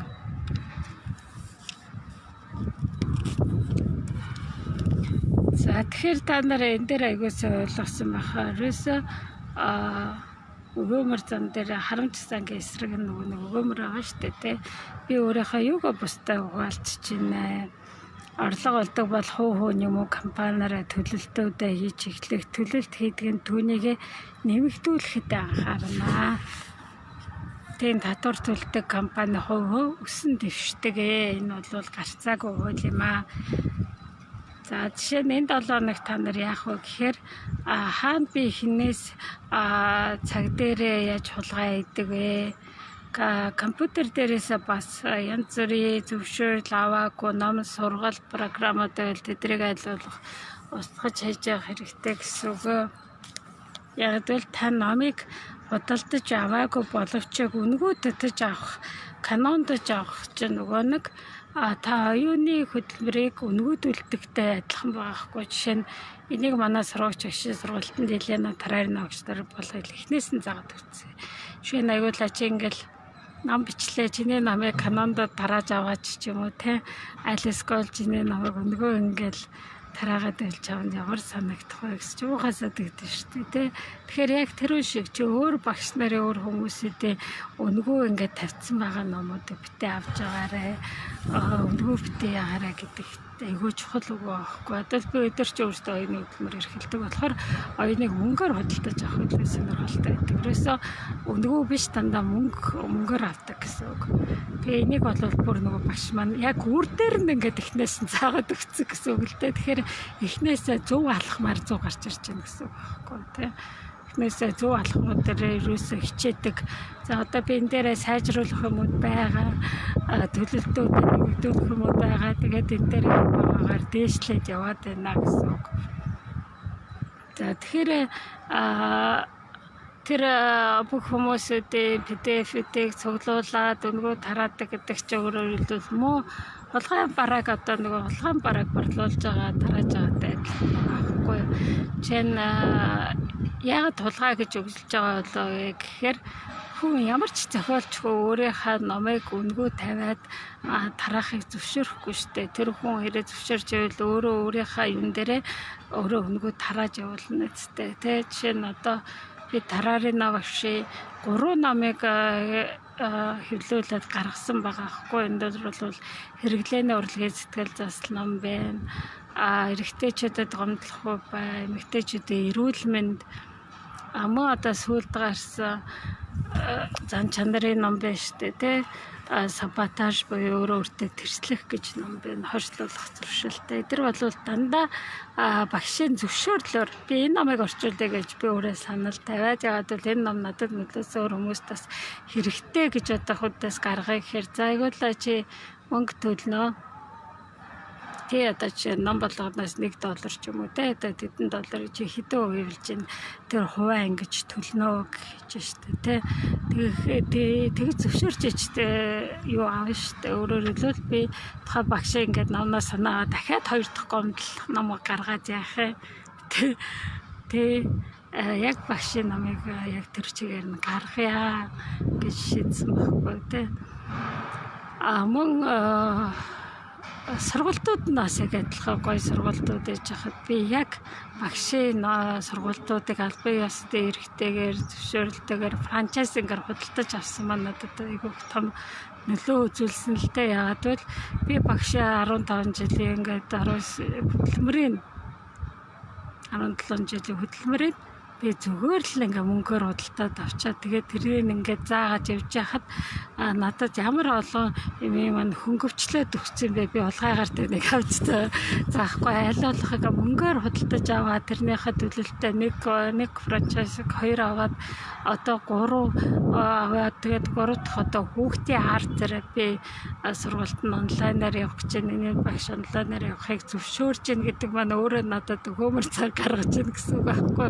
Өөрөөр хэлбэл надад мөнгө олох боломжийг олгож өгч байна. За танаад юм байгаа нөхцөл байдлыг хараад нэг удаа зөвшөөрье. Гэхдээ би хүн болгон зөвшөөрдөг. Чамд зөвшөөрье гэж хэлсэн байхгүй. Тэгээ энэ маань өөрөө нэг тэр багшийн хөмөр зам би тэр багшаас сулгаагаар ягаагүй яг албаастай зөвшөөрүүлж авсан байхгүй. Өөрөөр хэлбэл айгуулаа чи тагивдаа заавалгүй гэж хэлдэг байхгүй. Тэгээ яа гэвэл хүн бүрдээ өрнө. Би одоо онлайнаар хүн бүрдээ хүрдэг сургалтуудаа хийдэг болцоо. Нөгөө нэг зумар ч ингээд шууд би энийг хараад ярилцаад манай ариун жаргал өдөр дандаа нөгөө сургалтад суугаад сурцсан хүмүүс чинь гинт онлайнаар коуч ингээд сургалт одоо баяр жаргал өдөр ирчээд гайхаж байгаа байхгүй. Хүүшээ багшаа энэ онлайнад бас айгүй гоё юм биш үү? Би онлайн сургалтанд дуртай болчлаа гэж хэлж байгаа. Онлайнаар сурах чинь айгүй гоё гэдэг юм биш үү гэж хэлж байгаа. Тэгэхээр яг тийм сургалтаа шууд ингээд зумаар орвол би энийг хараад яриад хасасаар ажиллаа. Тийм гоё сургалтыг үрчилсэн. Тэгээд дандаа юм сургалт оюуны ухааны юмыг би дандаа худалдаж авдаг гэсэн үг. За тиймээс нэг би бол нөгөө нэг ном мөнгө сургалт дээр ерөөсөө мөнгө харамлдаггүй гэсэн үгтэй. Тэрэн дээр айгүй их ингээд мөнгөө барал дийлэх хуваа тийш өгдөг бүр зарцуулдаг. Тэгээд өөр хүмүүсийн сургалтыг аль эсвэл намайг би хараад энэ хаанаас хинээс авсан бэ гэдгийг шууд мэднэ. Өөрийнх нь өөрөө гэл чинь одоо шинэ юм бичигдээгүй гэдэг боловч багшид авдаг аргаар их онцгой өөр өгдөг байх санаа дээр нь өөр өгдөг дараа нь багш. Тэгэхээр чи өөр яг ингээл та нар ингээл 10 20 30 40 50 номуудыг цуглуулаад энэ тэндээ ишлэлүүдийг аваад энэ тэндээсээ норхонуудыг бүгдийг цуглуулаад нэг ном ингээл хэвлэлчлээ, нэг сургалт хэвлэлчлээ гэхэд тэд нар ингээд цогцохгүй ингээд байдаг байхгүй. Энэ ишлэл энэ номны тэр үнэ гэдгийг би бүр хэлж чадна гэдэг утгатай. Тиймээс би айгүй нөгөө нэг юу мэдрэг авахгүй энэ хүний ном мөн байна биш үү гэдэг шууд баргалж хавцнаас нь хараад мэддэг. Ялангуяа мэрэгжлийн арт терапи юм уу Маккарти ном байх юм бол өөрөө практик хүний ном ч өөр идэг байхгүй. Практик хүний ном ч өөрийнхөө үйлчлүүлэгчтэй жишээдэг, өөрийнхөө жишээдэг арай өөр иж хахад тэр хүнийх чи яг тэр багш нарын югүүд нь ингээд орж ирээд байдаг байхгүй. Яг өөрөөр ингээд шингээж орж гарч ирээгүй өөр юм нь болоогүй. Тийм болцсон болохоор ч нөгөө хүмүүстэй хүрдэхүү гэсэн үг л дээ. Хөрсөн ч гэсэн тэр нь яг нэг хэрэгтэй зөв би энэ чи мэдэн штэ энэ чи мэдэн штэ гэчээр яг хэрэгтэй зүйлд нь хүрэж чаддаг.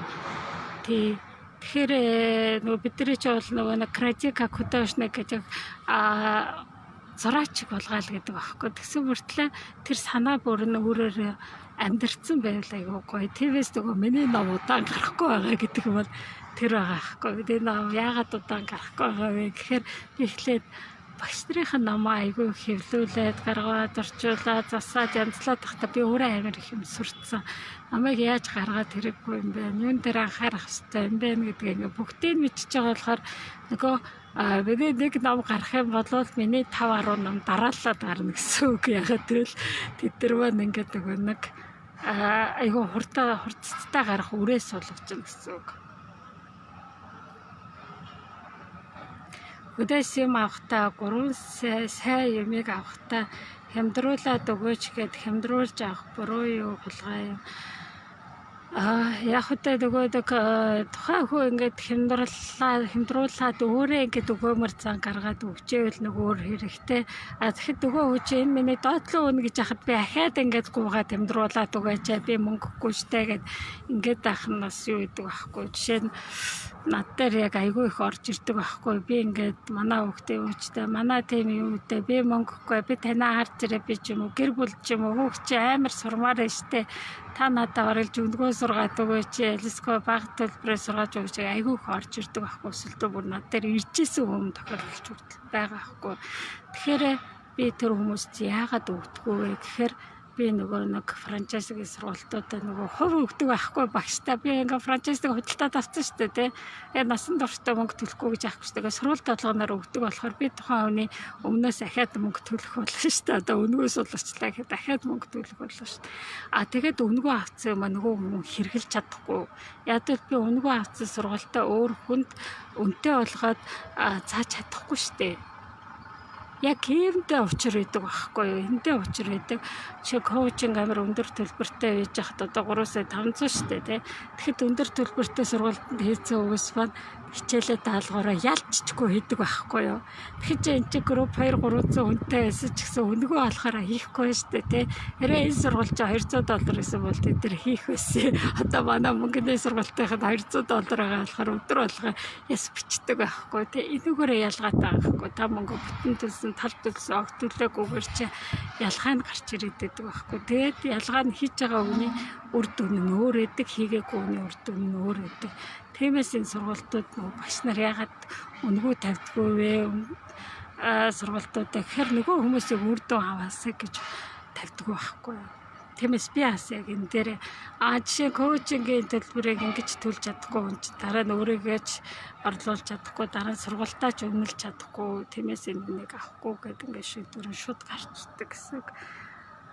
Манай нөхөр өнгөө дуу татдаг байснаа iPhone-оос үнэтэй татдаг болсон байлээ. Би эхлээд нэх таашахгүй байсан чи өөрөө урлагийн хүн байж дууг үнэлэх хэрэгтэй гэдгээ ойлголоо. Тий урлагийн хүн байж тэгээд жишээ нь одоо дуучид ингээл нэг миний аяа ихний ингээд нэг гоё аян ч юм уу те миний гоё ингээ үгийг хулгайлчлаа гэдэг тэд нар мэддэг үстэй ганц нотоор бол мэдчихдэг үстэй те. Тэгэхээр багш нар хүмүүс эдэр чи ганц зүгээр нь мэдчихдэг байхгүй. Жишээ би нөгөө Маккарт гэдэг ингээд зурагтай гоё ингээ картуудаар сургалт явуулах айгүй дуртай байдаг шүү дээ те.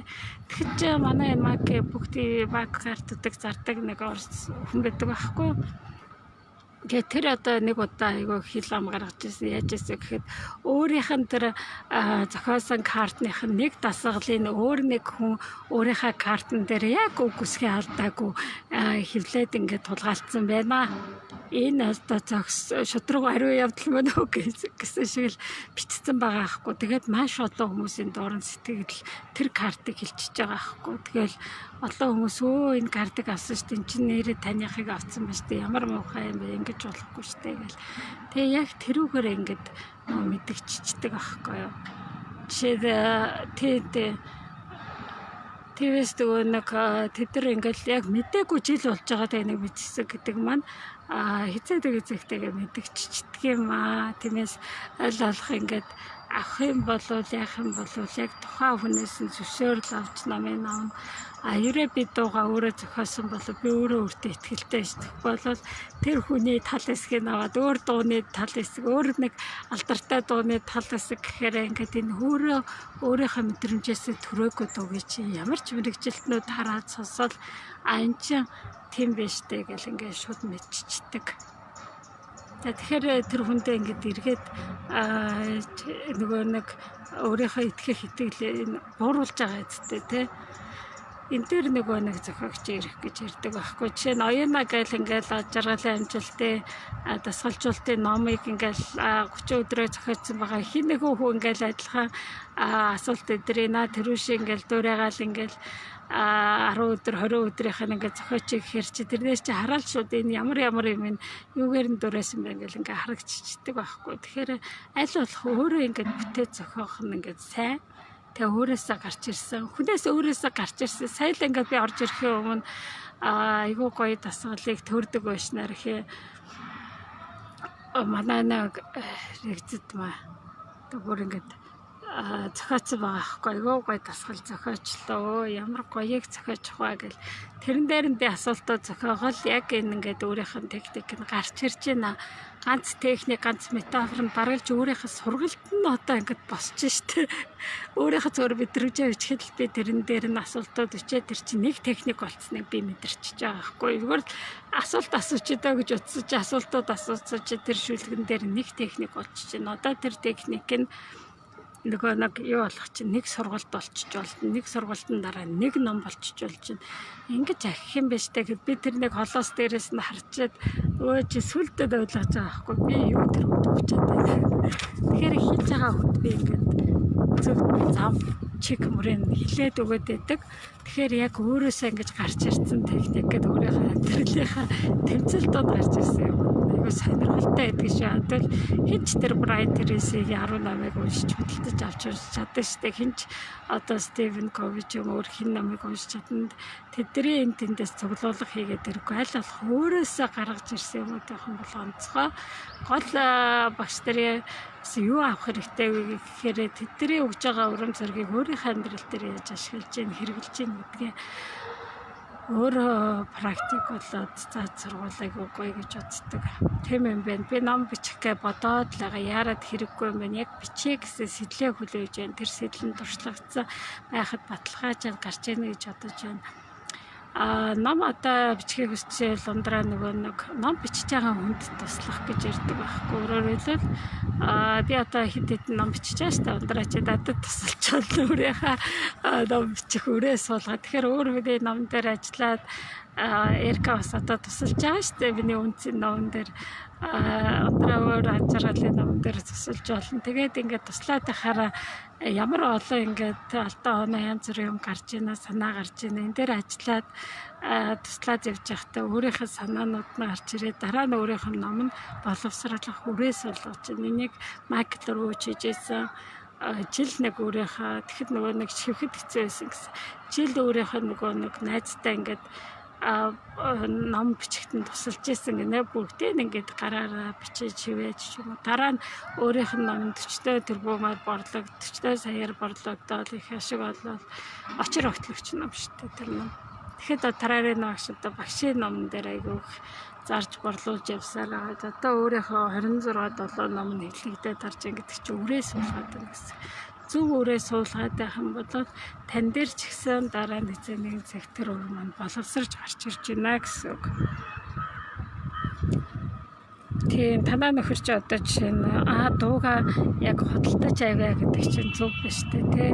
Зөв өнгөө сонсч болно гэхэж худалдаж авцсан болохоор би тухайн хүний оюуны өмчийг ингээд үнэлж ийна гэсэн үг байхгүй.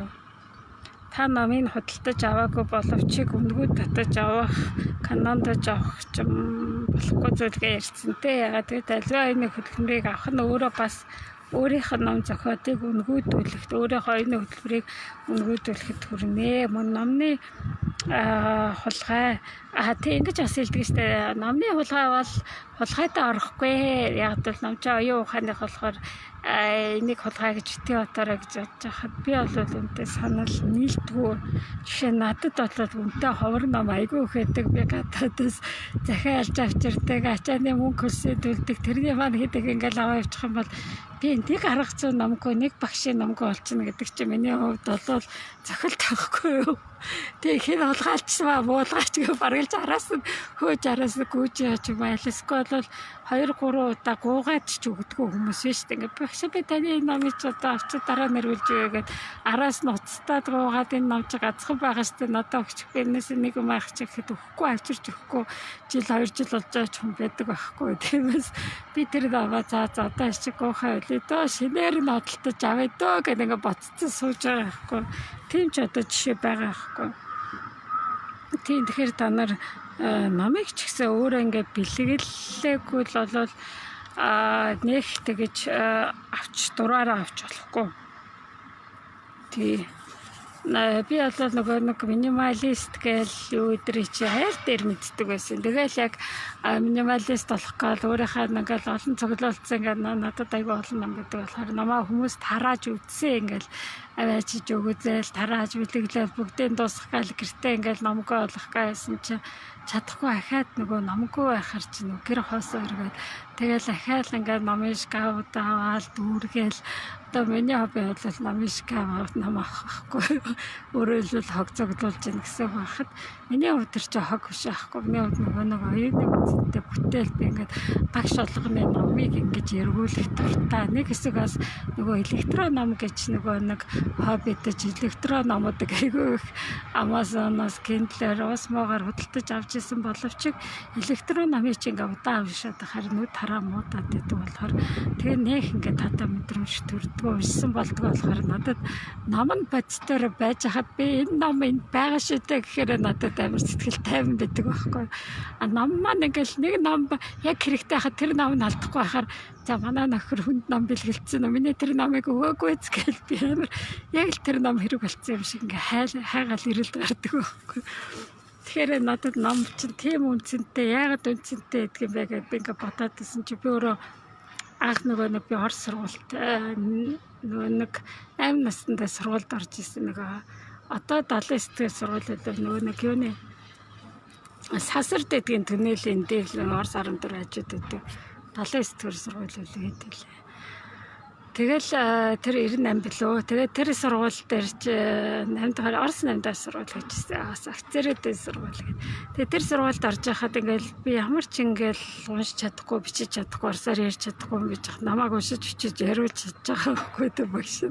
Нэг хийх нэг Орос гурвчдаг хүн даалгавруудаар өгөөгүй боловч тэгээд дандаа тэр багш дөгөө нэг баяр болгоноор бэлэг өгдөг байсан. Ингээл ном өгдөг. Тэгэл ингээл ном чи одоо уншигч болсон гэсэн бүр гिचилгээ өрөмжлөлт өгчээсэн. Тэр надад хүртэл би хадгалдаг. Тэгээд нэгдүгээр ангид төгсөж байхад нөгөө 10 дахь ангийн хүмүүстэйгээ бид нар нэг зааланд орж байхад надад айгүй олон хүмүүс 10 хэдэн хүн надад ном бэлгэлжсэн. Би нэг жоохон байсан ч бүлүү хамгийн урд нь зогсчихсэн өрөвдөлтөй харагдсан ч надад амар их тавагчгүй бүр баярлал. Яна ийм их намтаа гэсэн чи манай хартал зогсчихсан ариун хөвгт амаа гэсэн чи ариун хөвгтөө хэдээд өгчээл. Тэгээ тэр намаа би хэдэн жил уншижсэн. Тэгээ тэр маань ингээд миний юу Орос хэлний дуртай болоо. Тэгээ Орос хэл нөгөө намайг ертөнцийн харах цаг гэдэг шиг ингээд бүх юм ингээд ойлгуулж таниулж мэдсэн. Багш нартай уулзуулж учруулж өгсөн болохоор намайг айгүй хүмэлдэг. Тиймээс багтаа би нэг өөрийн номын сантай болох юм үздэг гэсэн юм. Тэгэл ялчгүй минималист болохгүй тодорхой харин ч бүр гэрээ намаар дүүрэх юм, намаа цогцлуулах юм байна. Бүр харьцуулж бүр үздэг штэ чи Монгол ном байла, Орос ном байла гэхэд хоёулааг нь арчуулад яаж хэвлсэн байна гэдгийг бас хардаг л та яг үгээрээ л дээр нэг уран зохиолын ном, дийлэх уран зохиолын номуудыг би 10 жилдээ уншсан яг орсоор нь. Тэгээд одоо болохоор яа нэг уран зохиолын ном, яг уран зохиолын номыг нэг хүчний классикыг яг монголоор уншия гэж бодож байгаа, хэл дээрээ сайжруулахын тулд тэрнээс ч нэг орчин үеийн номуудыг яагаад уншдаггүй вэ гэхээр ном маань өөрөө нэг юу гэдэг байхгүй юу? Тухайн хүний тусгал идэг, тэр хүээрээ сүрэг дээрээ төвлөрсөн байлаа гэхэд сүрэг мэдрэмжээ нэг тэр номон дээр шингээсэн мэдэг. Тэр аль нэгэн баатараараа тэрний хэлж байгаа мэдрэмж, үг хэл эмоц үйлдэлийн нэр нь гаргацсан. Жишээ нь та нар зарим номыг уншиж байгаа сэтгэлээр ундаг те. Манай охин нэг номыг уншиж чаад би энэ номыг уншсан чи амар алдартай гэдээсэн чи энэ номыг уншсан чи сэтгэл амар ингээд муухайлаад тахыг гэсэн чи наадах битээ уншиж болох юм уу гэд. Үгүй чамд энэ тако ном байвал битээ уншилтаа гэл. Би зүгээр ихтэй хуудсыг хараад надад таалагддаг. Тэгэхээр яг тэр та нар ингээл хувцс ингээд сонгож уншдаг, хувцс сонгож өмсөж үздэг шиг нэг юг намайг бас тэгэж сонгож үзэж явах хэрэгтэй байхгүй яа. Одоо л тэр тухайн номыг уншиж байхдаа та нар ингээд сөрөг бодолтой, сөрөг баатруудтай уулзаж учраад танилцаад найзлаад нөхөрлөөд байна гэсэн үг байхгүй. Зарим миний доторх аль нэг сүбличнээс аль нэг хүн эдэртэй адилхан байх юм бол би өөрийгөө тэрэнд автаад итгээд тэр бодолтой сөрөг бодол руугаа орох магадлал өндөр байдаг байхгүй юу. Ялангуяа сөрөг байдал дээр битсэн баатрууд. Тиймээс би өөрийгөө нэг хамгаалдаг болохоор тийм хүмүүстэй уулзах дурггүй, тийм ном унших дурггүй. Тэгэл дийлэх ингээд хүмүүсүүдээ итгэл бодол үнэмшлийг ойлгоод мэдсэн болохоор уншихгүй гэсэн сонголт дээр ирсэн.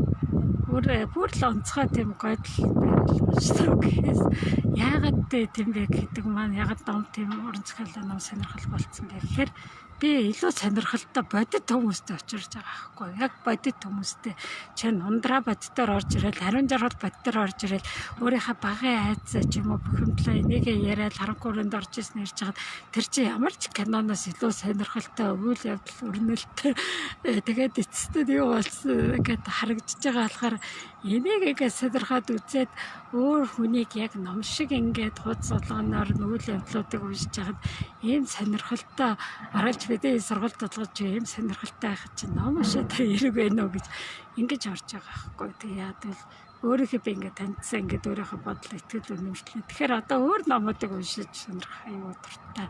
Сургалтанд ирж байгаа хүн болгоно ингэж харж ойлгож яаж нөлөөлсөн гэдгийг харах сонирхолтой байдаг. Тиймээс би нэг дандаа хувийн хөгжил юм уу за харгацуул ном цуглуулдаг. Тэгээ номон дээр хайвар сонголттой бараг л тэр оргийн зохиолч намайг уншихгүй ягаад л тэр уран зохиолын хүдэд хадаж ямар бодол итгэл үнэмшлийг өгчихийг би мэдэхгүй шүү дээ. Тэгээ хамгийн гол нь цаг байхгүй тэрэн зарцуулах.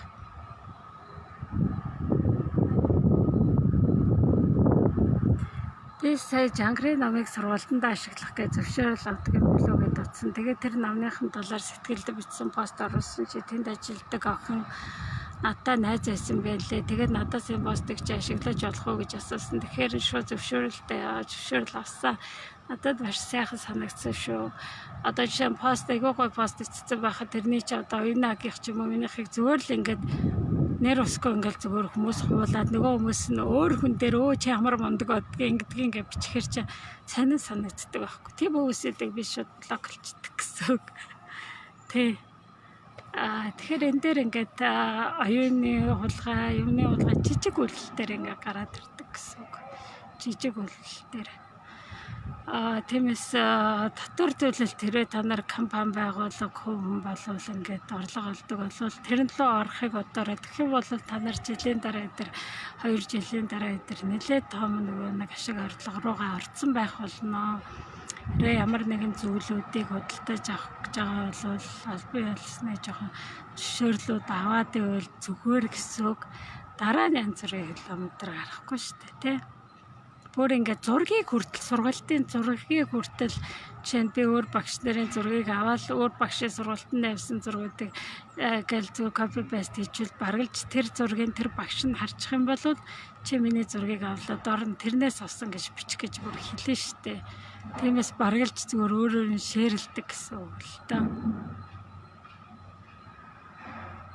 Тийм ном сөрөг мэдрэмж төрдөг болвол таныг шууд сөрөг рүү оруулж ин та тэр номыг уншаад шууд хүүхдтэйгээ ч юм уу нөхөртэйгээ ч юм уу хэрэлдэж өгөө сөрөг рүү орж ин гэдэг маань тухайн хүний тэр бичижсэн тэр акшныг чи ингээд хүнтэй хэрэлдээд яг бодтоор хэрэлдээд ингээд дараа нь хүүхдээ уралцдаг штэ тэ багштай загнуулаад урлуулчихдаг штэ яг тэртэй адилхан болдог гэсэн үг. Тиймээс номыг маш болгоомжтой уншдаг бас би ямар номыг уншихгүй хүүхдэдээ ч хүртэл ном авч өгөхтэй би тэр үед нэг ажиглаагүй ма тэр өөрөө ч тэр номыг уншдаггүй байсан болоо харин өөрөө яг тэгж хэлэхэд нь өөрчлөлтөөс биш. Одоо бол би нөгөө нэг айлуулах зөв номыг сонгож авдаг гэсэн үг л дөө.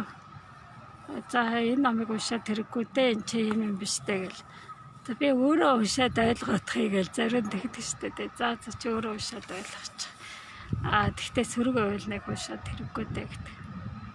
Тийм тэгэхээр голдуу тийм эерэг ухааралтай ном бичдэг хүмүүс нь айгүй ховор байна гэсэн.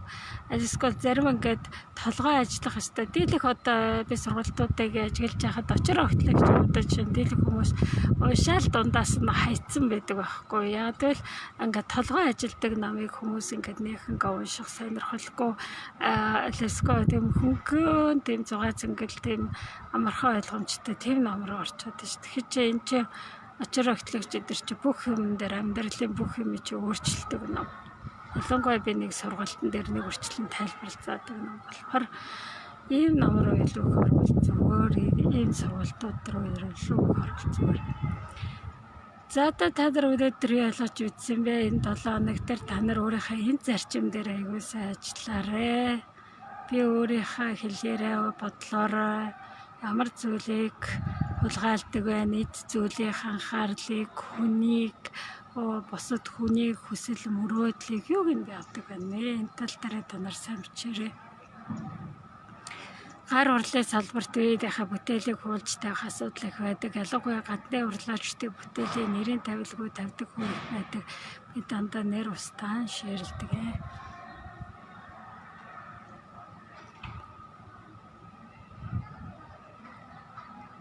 Тэгэхээр биддэг хүн болоод эд хэдийнх байж тээ гэж биддэг. Жишээ ялгуу брэд одоо гэл ялгуу өөрийнхөө алчууруудаа хараажуудаа тэгэл 10 гэл компани яг энэ дэр мөнгө олж ирэх бай гэл гэд адилхыг санаа төрж ирэл хий чи хулбарлаж штэ тэ. Тэгээд өгөө ялгууны захирал үлзээ байтар нөгөө таньдаг байхгүй тэгээ ээж эдрийн таньдаг тэгэхэд хэлжсэн гэж байгаа байхгүй. Үгүй босод ховсон ч гэсэн мөнгө олоод явж илээ гэлтэй бүгдээрэнд нь нэлтэй штэ гэл нэг тэгэж чи намайг тэгчлээ гэж хэлдэггүй хүмүүс. Тэ одоо жишээ нь аюуда эдэрч тэгсэд хэлдэггүй ирээ пост юу эдэрээс авсан болыг хэлдэггүй. Гэтэ тэр хийж байгаа хүний үйлдэл дээр нүүрсэн дээр нөлөөлдөг гэсэн үг байхгүй. Багшаа би орж гараад байгаа шүү. Хичээлээ дахиад бүтэц сонстоо сая дисэж ирж байсан хүнийг энд хэсэгтэр оруулахгүй байна гэдэлтэй туслаад байгаа. За өөр асуух зүйл энэ он дээр.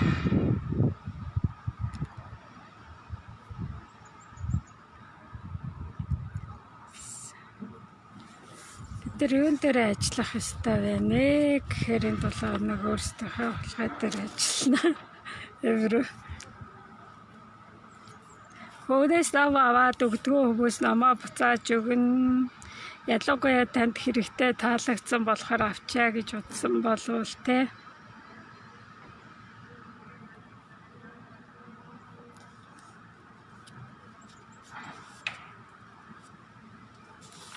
Тий одоо манай дээр болохоор би хүүхдийн арт терапийн сургалтыг л онлайнаар одоо шинээр орж ирнэ дөө. Тэрнийг гоё зоочно.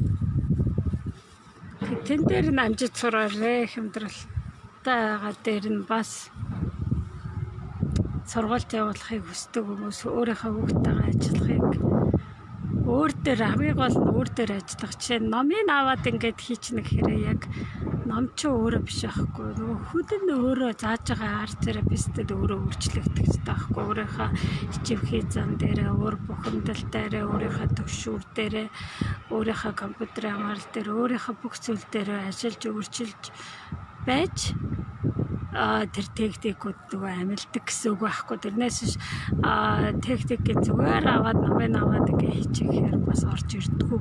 Одоо жишээ нь хариуж байгаа л тэр өөр дээр ажилласан энэ ажиллагааны түүнийг хөгдөд заах эрхийг олгож байгаа байхгүй. Тэрнээс шин техникийг мэддэг диплом нь тэр техниктэй ном нь нөлөөлдөг гэсэн үг. Үнэн нөлөөлдөг. Тэгэхээр тийм хүнийг тийм багшийг төрүүлнэ гэдэг нь миний бол зорилго байхгүй. Би өөртөө ажилтсан юм багш нарыг төрүүлэх хүсэлтэй. Яг л ийм багш нар олон байж ингээд нийгэмд ингээд сайн өөрчлөлтүүд гарна гэсэн үг. Би илүү томоор ажилтдаг гэсэн үг л дээ. Тэрс би өөрийгөө газараа мандаг болохыг гэл ингээд рекламадад пиардад яваад байвал хамаг өчөө тарамдуулж байна. Олон хүн заах нэг багшийг гаргах гэж амар олон хүч гардаг гэсэн үг л дээ. Төвчлэг тусламж хүч төгсөж гэсэн араас энэ юу гэж энэ яаж ийм ингээ байг хараастай. Энэ ихтэй хасралтай явуулж идөө явуулах гэж идөө зогссон байдаг гацсан байдаг. Одоо яах вэ хөө гэл ингээл бангил явж идэг гэсэн үг л дээ.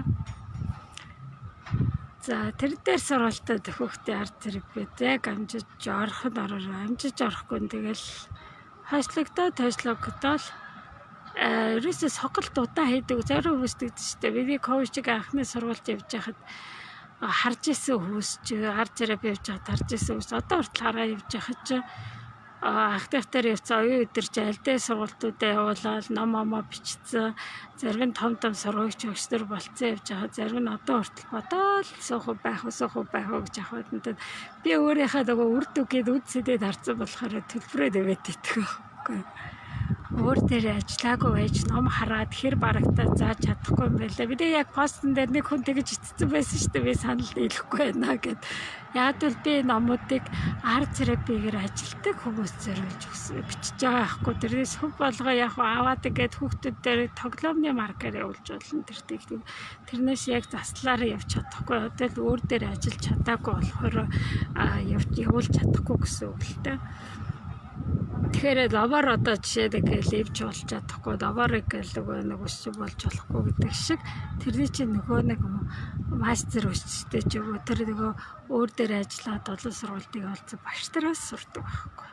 Бүх хэвийг өөрийнхөө бүх бодол итгэл өдөвшлийн нөгөө нэг яригдаагүй гол техникүүд бичигдсэн ч гэсэн яригдаагүй юмудад сургалтын дээр өрнөсөн байдгийг ундраа айдар айгүй их мэдтээ өөр дээр ажиллаад өөрийнхөө үүдээ өөрчилсөн үүдээ сургалтын дээр л олж харна. Тэрээс амнаас олж харагдахгүй. Тэр зөв бүр одоо жишээд энэ сургалт яаж зохиогдсон бэ гэхэд энэ сургалт бол цэвэр баяр жаргалын ачаар зохиогдсон гэж хэлж болно л доо. Баяр жаргал гэдэг арт коуч. Би өөрөө гэр бүлийн арт терапи сургалтыг явуулдаг. Тэгэл энэ нөгөө 10 зарчмуудаа ингээл гэр бүлийн арт терапи дээр яг ингээл зааж ирсэн ингээд айгуу тавчилсан ингээд нэг өгүүлбэрүүдээр хийжсэн чи нөгөө баяр жаргалч ингээд юм болгон дээр асуудаг хүн чи багшаа ингүүл яах вэ манай аав тэгвэл тэгдэг ээж тэгвэл тэгдэг ш тэгээд хүүхдээ гэдэг штэ гэл гэр бүлээ жаав хүүхдээр энэ 10 зарчмыг чи бүгдээ нөгөөдөг чи бүх асуултан дээр өөр дээр ажилтсан гэвудтай асуулт асуусаар хагаад тэгээд тэр хичээл маань тэр өдөртөө 9-1 хүртлээ явах хэрэгтэй эсвэл чи авиж 5-6 хүртлээ яваад тэгээ би бодсон. Тэгээр үсэд нэг хичээл болгочихгүй бол баяр жаргал шиг хүмүүс ирээд ингээд нэг үрчлээ асуух юм бол нөгөө хүний нөгөө нэг цаг мөрөгдөлтэй нөгөө юм маань яах вэ? Би энэ дээр алдах юм байна шүү гэж бодоод нөгөө нэг та нар анх орж ирж байхдаа нэг цагийн хичээл сонсч ирсэн шүү дээ. Нэг 2 цагийн хичээл тэр чинь тэдэс төрсөн. Тэгээд дараа тэрнийгээ төрүүлчихэд одоо тэг хүрчлээ гэж заах хэрэгтэй юм байна гэд би Монголын радиод орж байхдаа нэг удаа ярьж ирсэн. Тэгээд тэрнийгээ нэрээ хэрэгжүүлээ даа гэд ингээд Монголын радиод төр дуудагдаг байсан ч гэсэн би ч бас завгаа авч нэрээ энэ зүгээр сууж ирсэнээс гэдгээ явуулчихж байгаа байхгүй. Тэгээд хичээл болгоом маань ингээд явуулж штэ тэ. Тус тустай ингээд дэлгэрэнгүй болж ирж байна. Маань Нөгөө өөрөөр хэлбэл чавдар надаас олон асуултууд асуугаад байхаар бидний талдаа өгцсөн байсан 80 хариултууд нь гарч ирээд байдаг. Тэгэхээр зарим нь ингээд нуугдцсан, алдагдцсан мэдлүүд тэдний аспектээр орж ирж иж боддгоо. Яагаад гэвэл би заримдаа ярьж байхдаа би ямар гоё ярьж байгаа би яг эдийг ингээд яг тэрнийг асуухад л хариулаад гаргаж ирлээ штэ гэдгээ мэддэг. Тэгээ бүгдээд бичээд аваад иж санаануудаа тэмдэглээд бич чаддгүй. Яг энэ нэг тухай 10 минутын хичээл маань 1 цаг болоод удаагээд 10 модуль болж байна гэдэг маань гэр бүлийн ард зэрэг би нөгөө дараагийн огшин сургуультаас авсан санаа ахгүй өөрөөр хэлбэл би нэгээ шүтэлж шээ. Тэгээ эдийгээ би ингээд өргөжүүлээд хилээд томруулаад байна гэдэг маань би өөр ингээд амьдралынхаа туршлагаар болон хүмүүстэй заадаг зүйлээрээ баяжуулаад яваад байна гэсэн үг маань ингэж том тэлдэг байна шүү дээ. Тэгээд бай явандаа ном болно гэж бодоод байгаа шүү. Тийм байлаа ихчтэй дайцуудаа хилээд сураараа гэхээр бас нэг тоохгүй байна. Хүүсээ тоодог цаг үе дээр нэрх болоогүй нэ гэсэн үг л дээ. Энэ нь хизээд ихэд цагт ирдгээ. Одоо л хүмүүс ямар нэгэн зүйл дээр тулаад ингээ хоолоод ирээд би яг эдийг ямар штэ гэд ирдэг үе байдаг. Тэр нь хойшлуулж аль нэгэн цаг дээр байна. Би чад ард зэрэг би сургуультаа 2 жил хойшлуулж чаад за арай хятадтай сууч арай тэгчээ гэж яг сүлдээ яг эргэл ард зэрэг би дээрээ суугаал дараагийн багш сургуультууд барилж бүтээлэгтээ суугаад яах гэж би 2 жил хойшлуулаа гэж боддог шүү дээ. Тэгсэн бол аль дээр ингээд олон хүмүүстээ лүү хүрх байсан юм байна шүү дээ. Гэхдээ бас цаг нь болох хэвээр үедэл орж ирсэн байлгүй дээ гэж боддог. Тийм байлээ тий. Тэгэхээр та нар хүн болгоо өөрийнхөө зүйл дээрээ аль болох зоригтой орж ирж явах. Жишээд янж ихч ажиллаа коучинг дээр би орхон байх уу гэж хэлж яхад аюул лагч намайг татаад авчихсан штэ гэдэлжсэн штэ. Сүүлийн өдөр нь орж ирчихсэн байхгүй янж ихч. Яг бол ата коучинг гэдэр дээр случайна гэд гинтээ ингээд хүмүүс орж ирдгүү дандаа ингээд биний сургалтуудаар дамжицсан хүмүүсэд толцоо орж ирдэг гэсэн үг байхгүй. Баргалж хаалттай багшаа таны сургуульд хэдэ гэж ингэж хальт асуусан хүмүүст би баргалж хариулдаггүй гэсэн үг шүү дээ. Яг л тэр хүн үнэн сасаал орж ирэхгүй гэдгийг тодорхой гэдгээ би мэддэг болохоор яг орж ирэхгүй гэсэн хүмүүс чинь ингээд жил хагас жил ингээд төлөвлөдөг мөнгөө цуглуулах гэж олох гэж хичээдэг тийм хүмүүс байдаг. Тэгэхээр хичээж орж ирсэн байхээр би нэг тэгэж хүмүүсийн хэдэ гэхэд нэг хариулдаггүй та ямар мэрэгжилтэйг асуусан чинь эрхүүгийн багшидэд сурсаг төгссөн гэхээр чинь үс дээр багшид дээр эрхүүгийн педагог гэдэг чинь сургууль бүжүүлэгч гэдэг чинь сургууль бүжүүлэгч гэдэг нь арт терапевт болох хэрэгтэй гэлөө коуч болох хэрэгтэй гэл. За тэгвэл та ястаа яг юм биш үү та ингэ туслах хэрэгтэй юм байна. 50 нас чи яг чиг болдог нас гэлгээд хэлцэж орж ирсэн баг. Тэрс яг өөрөө татагдах шалтгаан өөрөө асуултаараа хэлцэг гэсэн. Тэр хүмүүс өөрийгөө танилцуулаад би ингэж сурах гэж байгаа надад мөнгө нэм байна гэж ингэж хэлэхгүй л болоод би түрүүнийг сурах гэж ингэж боддггүй л ахгүй. Энэ хүмүүсийг баргалж 5-10 удаа асууж байхад би нэг заа сурж олно л гэж хариулна гэхээс тэр болгоо хүмүүсээ аваад иддэг л гэсэн үг. Коучийг баргалж случайна гинтээ хүмүүс орох боломжгүй гэсэн үг л дээ. Дандаа тийм онцгой сонин содод тэв хүмүүс орж ирдэг. Жишээ нь одоо энэ 5 дахь ангийн коучингийн хүмүүс өөрсдийгөө тодорхойлсоор баргаж гэгээр л тэг алхам хүрэхэд бэлэн хүмүүс гэж хэлж байгаа байхгүй. Яг ингээ яриад явсан чи бүгдээрээ шиштэй ямар зүйлээр холбогдлолтой бүгдээрээ тийм суртахуй зан чанар дээр ажилладаг тийм сургалтуудаас тийм хүмүүс. Тэгээд өөрсдийгөө боёо айгүй их хийдэг хүмүүс юм л да. Тэгээд өөрсдийгөө гэгэл төрхөдөг алхам дутуу байсан хүмүүс гэж хэлж байгаа байхгүй. Тэгээ тэрүүгээрээ нийтлэг юм байна. Аюу гоё хүмүүс орж ирж байна. Орж ирсэн байна одоо энэ коучинг гэдэг тавтаараа сураа явж байгаа шүү дээ. Мундаг хүмүүс аа. Тийм байлаа гэж. Тий. Янж ихчдэр бас тийм хүмүүстэй. Тэгэхээр хөө өөрөө орж ирэх гэдэг бол нэр айгүй их хүч чармаалт гаргаж орж ирдэг шүү. Зүгээр жирийн орж ирэхгүй. За та нар эд 7 хоногт өөр дээр аягүй сайн ажиллаараа үлгэр дээрээ юу ойлгосон мэдстэй бас жоохон та нар ингээд зарим зүгээр л хальт ингээд бичсэн ингээд тайлаа бишиг үлгэрээ бичсэн боловч зарим хүмүүсийн та нар үлгэр солонгой дээр бичсдэг хараараа яг өөр дээрээ ингээд үлгэр зохиогоод ажиллахаар өөрийнхөө гол үнэт зүйлсийн өдөр олдог ажрал дээр үргэх шалтгаан өрөхгүй байгаа шалтгаан дээр олдог байхгүй. Тэгэхээр та нар сайн гаргаж ажиллаад асуултуудад хариулж явахдаа өөрийгөө таньж мэддэг байхгүй. Одоо үлгэрээ сэтгэл засал гэдэг нь айгүй том чиглэл, айгүй хурдан оруулаад хурдан ойлгоход тусалдаг чиглэл. Тиймээс даалгаврууд айгүй сайгаа. Тэгээд энэ 7 хоног дээр өөрийнхөө юун дээр хулгай хийдэг байна, хийсэн байна, хийх үрээ, хийдэг байсан үрээ яаж өөр үрээ солих вэ гэдэг дээр айгүй сайн ажиллаар. Өөрөөр хэлбэл бид тэрийг өргөжлүүлээд иж болохгүй. Одоо энэ үрээ хатааж ахаад үр шимэнд гаргахгүй энэ тулд одоо ч хулгай хийдэг хахаар танаас ч яг л үнцэдээ зүйлч алга болно, алдануулгаад гэдэг чи тэр үрийн үр дүн гарч байгаа болохоор бид нар өөр үрээ суулгахын тулд өөр дээр ажиглалт хийгээд шинэ өрүүд дээр ажилланаа. За энэ дээр та нар ажиллаад 10 дээр нь би юу айх вэ? Хулгай хийх эсрэг нь зүйл юу вэ? Бусдын зүйлсийг хариулан хянагдах гэдэг чи юу вэ? Бусдын зүйлтэй гамтаа хандах. Би одоо машиныг өргөчхөр би юу болох вэ? Би өөр хүний машиныг шүрхэхгүй болгоомжтой өрхийн тулд юу их вэ? Би гадаа гудамжин дээр юу их вэ? Хогийн сандаа хийх үү? Ямар зүйлүүд байж болох вэ гэдгээ та нар нэг үрчлээ ингээд энэ 7 хоног дээр ажиллаад бичээд тэмдэглээд байгаарэ. Тэгээд дараагийн 7 хоног хүртэл түр баяр таа.